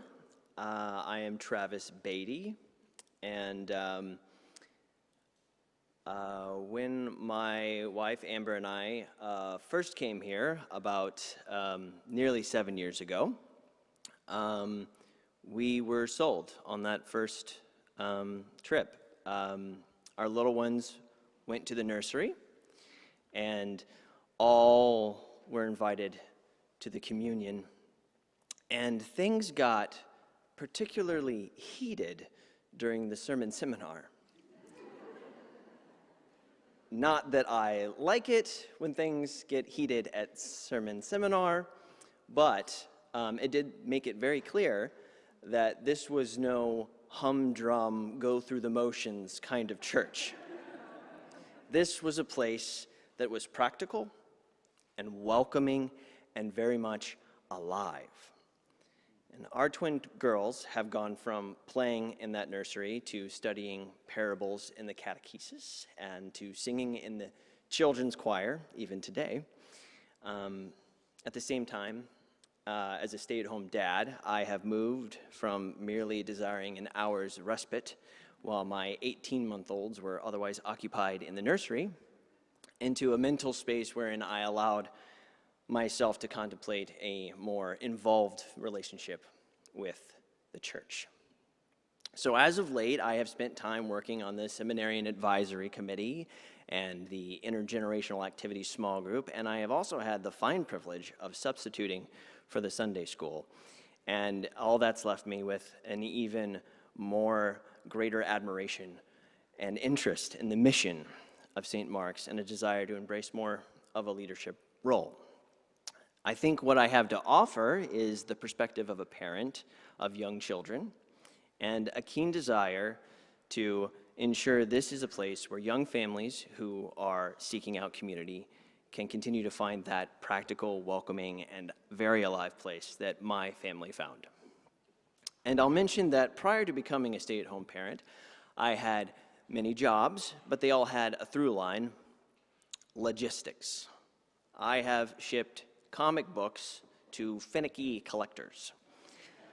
I've shipped fine and rare wine to collectors domestic and international who, despite spending many more dollars than the comic book collectors, were somehow less finicky. And though I tell people I am a stay-at-home dad, what I truly am is a family logistics coordinator.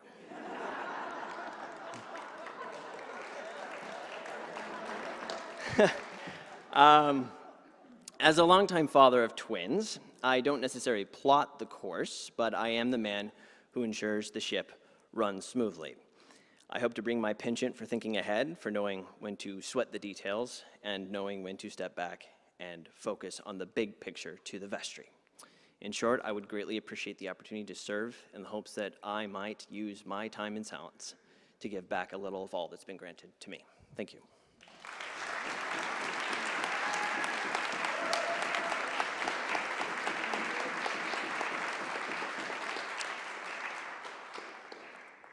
We would entertain a motion to elect this slate by acclamation.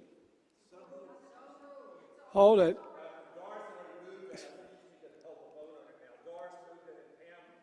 All right. Are you all okay that we're doing this backwards? Okay. So all those in favor, please indicate by saying yes. Yes. There you go. We got one left. Okay, to satisfy everyone, who would like to vote nay on that? Thank you. We have one more. To elect a diocesan delegate. As you may know, we have as a parish 3 diocesan delegates. Mary Nesnick has 1 more year to serve on her term. Tom Getman has 2 more years to serve on his term. And Ruth Roman has completed her term. So we are electing today 1 diocesan delegate. Right? We did not receive any advance nominations, so the floor is open for a nomination for that person. I nominate Maureen Shea. Michelle has nominated Maureen Shea. David Deutsch has seconded. Do you accept the nomination?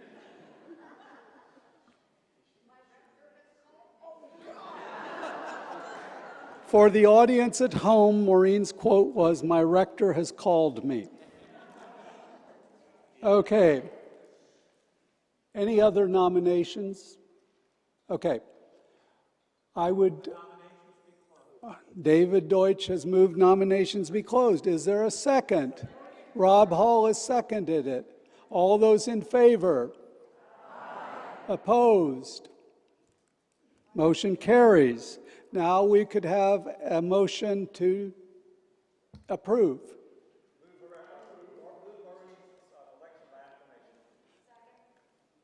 Somebody put up there, who seconded it? Doris seconded it. Rob made the motion. Any discussion of that? All those in favor? Opposed? I gratefully turn this microphone over to Michelle.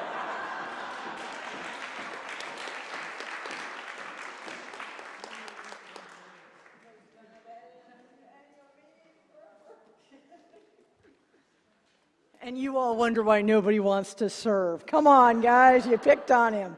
All right, Ken Allen, thank you so very much. And thank you to the nominating committee. And all of those folks are on page 2. Louise, Dave, Fritz, Edna, Brent, Ken Allen, and Charlie Rupp all served as part of the nomination committee. And please know that your opportunity to do that next year, I've written down all the names who gave him grief. And you will be tapped to serve. So there you go on that. Moving on with our agenda, it is my chance to talk about the state of the parish. And then we are going to have some comments from our newly elected senior warden, Jim Brooks. So I just wrote something very quick because I know time is of the essence. So here's my state of the parish. St. Mark's Capitol Hill is a fantastic place to practice your vocation, to work, to visit, and to be a member. And I am honored to be here. This last year has been so many things. We're a place of growth, and more people are visiting us every single Sunday. We have more and more kids, and I look forward to the continuation of the work with families and growing the Sunday school program. We're a place that's challenged by fewer volunteers, and yet the ones that we have and the staff has worked so diligently to be of service to this greater community and filled a lot of needs as we've gone along. I urge you to find a place to volunteer. There are folks who are doing triple duty. I would love to see more and more people step up and step in. It will benefit this community, it'll benefit your discipleship, and it will benefit your connection to a larger community. We have 244 families pledging, and leadership has committed to doubling that number in the next 5 years. You've heard it like 3 times this morning. You will hear it for the next 4 3/4 years. This is a goal. Invite somebody to church. Admit to who you are as a progressive Christian in the world and invite someone to come along. It is an audacious goal, and it is not left to membership. It's not left to the staff, and it's not left to Jeb, who's creating signs and running around greeting everyone. We need your help to do it, so let's all do it. 244 more families in the next 5 years.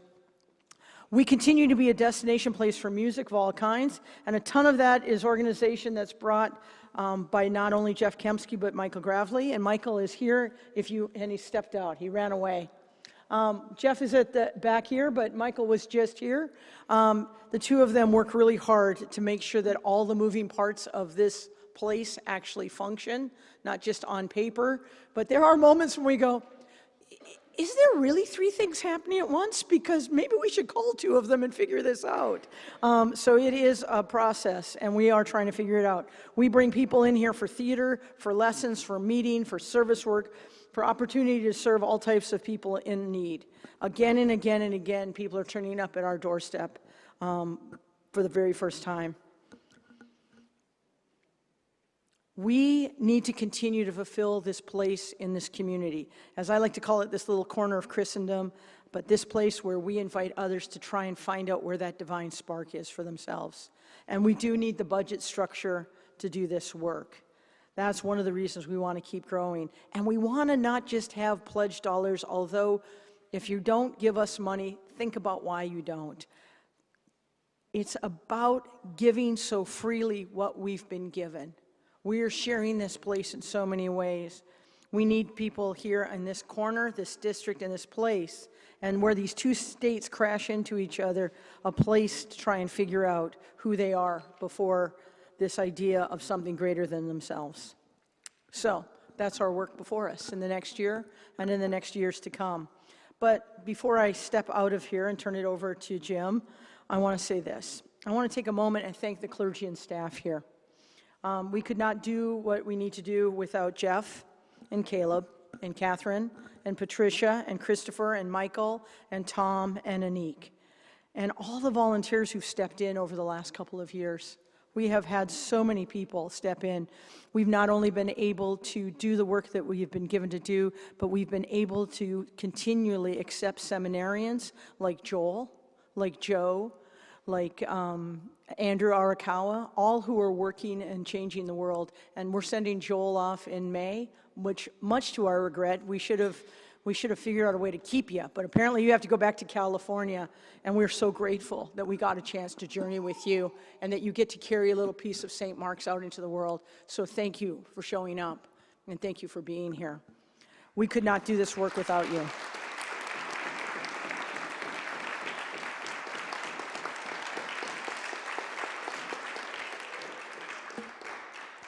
So we continue.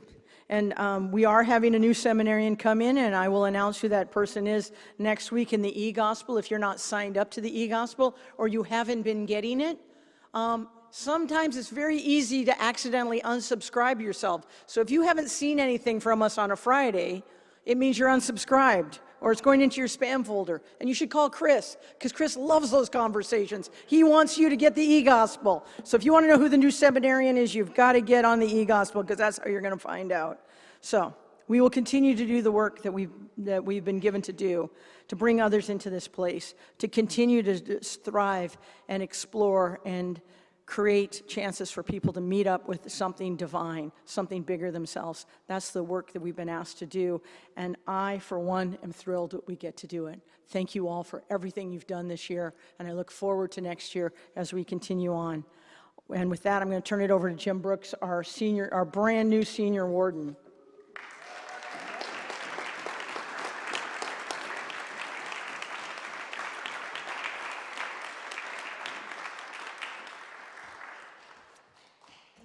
So thank you, friends. Thank you for electing me to this position. I want to start just with a couple of thank yous to my immediate predecessors.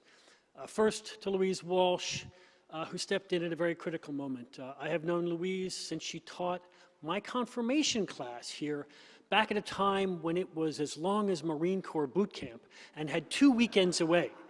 So that's the kind of commitment Louise gives. To Linnell Grumman, of course, with whom I served in a number of capacities. To Ryan Baugh, with whom I served on the vestry, and to Nora Howell, with whom I served on the vestry. Thank you to all of them. They're examples to me for leadership, for partnership, for collaboration.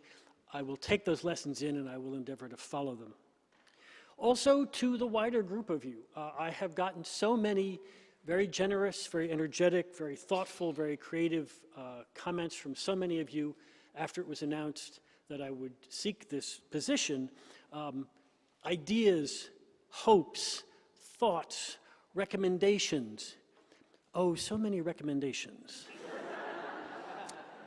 So that is a good thing. It is reflective of the energy and the stake that people feel in this community. We have come together to do this work, and I'm encouraged by that energy and that passion. It's a statement of faith and commitment for the love of this, our St. Mark's community. Make no mistake, there's a lot going on here. This is a complex and active community. We're a community we choose to embrace, to call our own, to nurture and to care for. For some, as Travis said earlier, this is a place for their family, to nurture their children. For others, it's a place of intellectual curiosity, the Christian ed classes, as Greg Niblett pointed out. For still others, it is an arts community or a service community, and of course, a faith and a spiritual community. Many people embrace all of these things, some none that I have mentioned. So what is it that keeps us together? Is it this notion that we promise to speak our truth to one another? And I hasten to add, speak our truth with gentleness and compassion and dignity and honor. Did I say gentleness? I really mean gentleness in there, so. Or rather, is it the words we say every Sunday? Whoever you are, from wherever you have come, whatever you believe or don't believe, all are invited and welcome to the gifts of this community. For me, I believe that what is singularly true for any person who crosses the threshold of St. Mark's is that this is a community where you, yourself, are valued, can be known, and belong. St. Mark's is more than your family of origin, more than our professional calling, more than a hobby, more than your recreation. It is, I believe, what our own patron St. Verna Dozier has suggested. It is a calling to be, quote, the new thing in the world. Verna goes on, our mission is nothing less than to restore a fallen world to the dream of good creation, of love and peace and justice. Verna Dozier is our touchstone, more than Bill Baxter, more than Jim Abernathy, more than Paul Abernathy or Jim Adams. Verna was not clergy, she was us. She was a teacher, a theologian, and a prophet. There is a class you can take. Starts in April. Rob Hall, Lynn Needler, others. It is well worth it. It is a person who has given gifts to this community untold. I only heard her preach once, and I was moved by it, and you will be too. So how is it we belong? Well, that's the good news. There are literally pages of things you can do here. And if you don't see something in this gospel, you can start something new. I particularly enjoyed and have been impressed by the worship services we've had over the last 2 months. Thoughtful, creative, imaginative, powerful. If you were here for any of those, or if you saw any of those on Zoom, raise your hand, hold it up high, look around. Okay, we should have no problem getting some people to help do that the next time around, because it is live. This is stewardship. This is ownership. This is ministry, right? Follow the example of our children who stood here this morning and took up positions as acolytes and who stood there and sang for us. Did you listen to the words of their song? There is healing and mercy here. I almost cried. Parents did, I saw it. So, the challenge I have set for myself is the same one I put before you. Come. Be valued. Be known. Belong. Follow the advice of Marianne Edgar Buddy, who said, quote, make an offering no matter how insignificant it may seem to you. Be the steward. Be the active part of this community, whatever your unique gifts provide. Lead with your heart and not with your calendar. Lead through possibility, not through limitation. We have so much to offer. We can do so much good in this building, in this neighborhood, in this city, in this nation. We are the right people in the right place at the right time with the right gifts. Do this, and your mind and your body and your soul will be rewarded for it. I want to close with a hymn that I will not sing but recite. This was something we sang 2 weeks ago. Words are from Marty Hogan.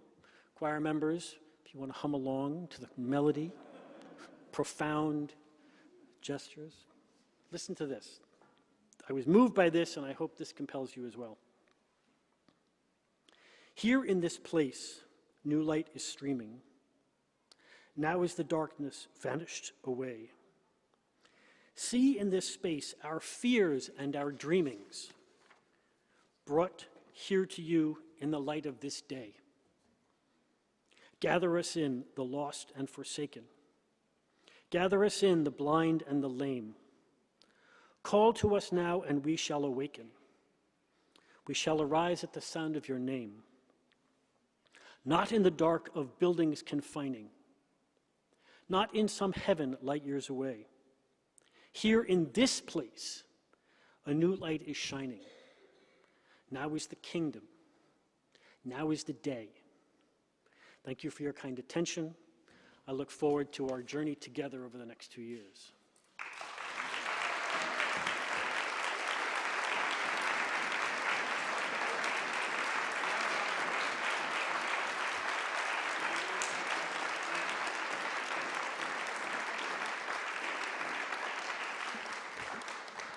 Oh, we are so close to being done. First, before we end this all, a couple things.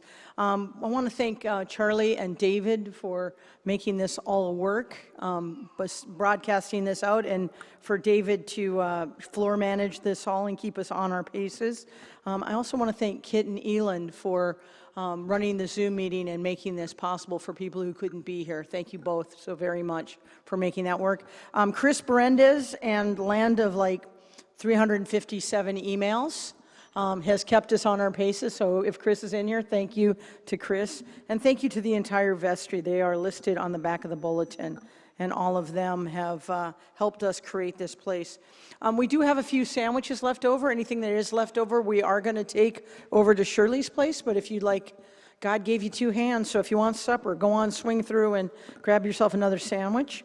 Also, if you are a member of the vestry, the brand new class and the 2 existing classes, we do need to elect officers, so we will meet by the baptismal font right after this, and it's literally about a 5.5-minute meeting, so please know we would love you to come to that as well. And we do have a class that is leaving us. Louise already got her present, so don't anyone come at me and say, but you didn't get a present for Louise. Edna Boone, are you here? I saw you earlier. Edna Boone just left. Okay, well, she's going to get somebody else's present too, because that's hard work. Fritz Henn, thank you for your 3 years.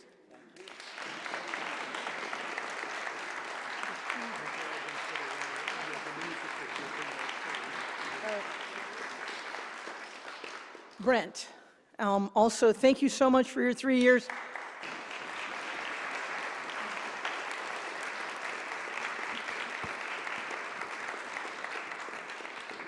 This was the vestry class of the COVID era. They got elected and served in a time when we actually didn't come near each other ever. I think we met once as a vestry in person. So I'm so grateful for you all sticking with us on all this. Apparently, I'm like from the character on Seinfeld. There's no sandwiches for you. Apparently, they've already been given away. So sorry if I promised dinner and sent it away. It is long gone, and there's a music group tuning their instruments in the parish hall, so I've been told to tell you to stay out. So there you go on that. I don't think we have any more work before us in this body. Is there anything else we have to do? Well, we have to bless and adjourn, but I'm just double checking. You'll all get your chance. I'm going to bless you first. Let us remember that life is short, and we have but little time to gladden the hearts of those who make the journey with us. So be swift to love and make haste to be kind. And the blessing of God, who made us, who loves us, and who journeys with us, be with you now and forever. And the people say, Amen. I'm asking for a motion to adjourn. I see Matthew, who raised his hand, as opposed to some of you. Nancy Yanish is seconding. All those in favor say aye. Aye. Thank you for your work. This meeting is adjourned. Vestry over by the baptismal font. Thank you. 45 minutes early.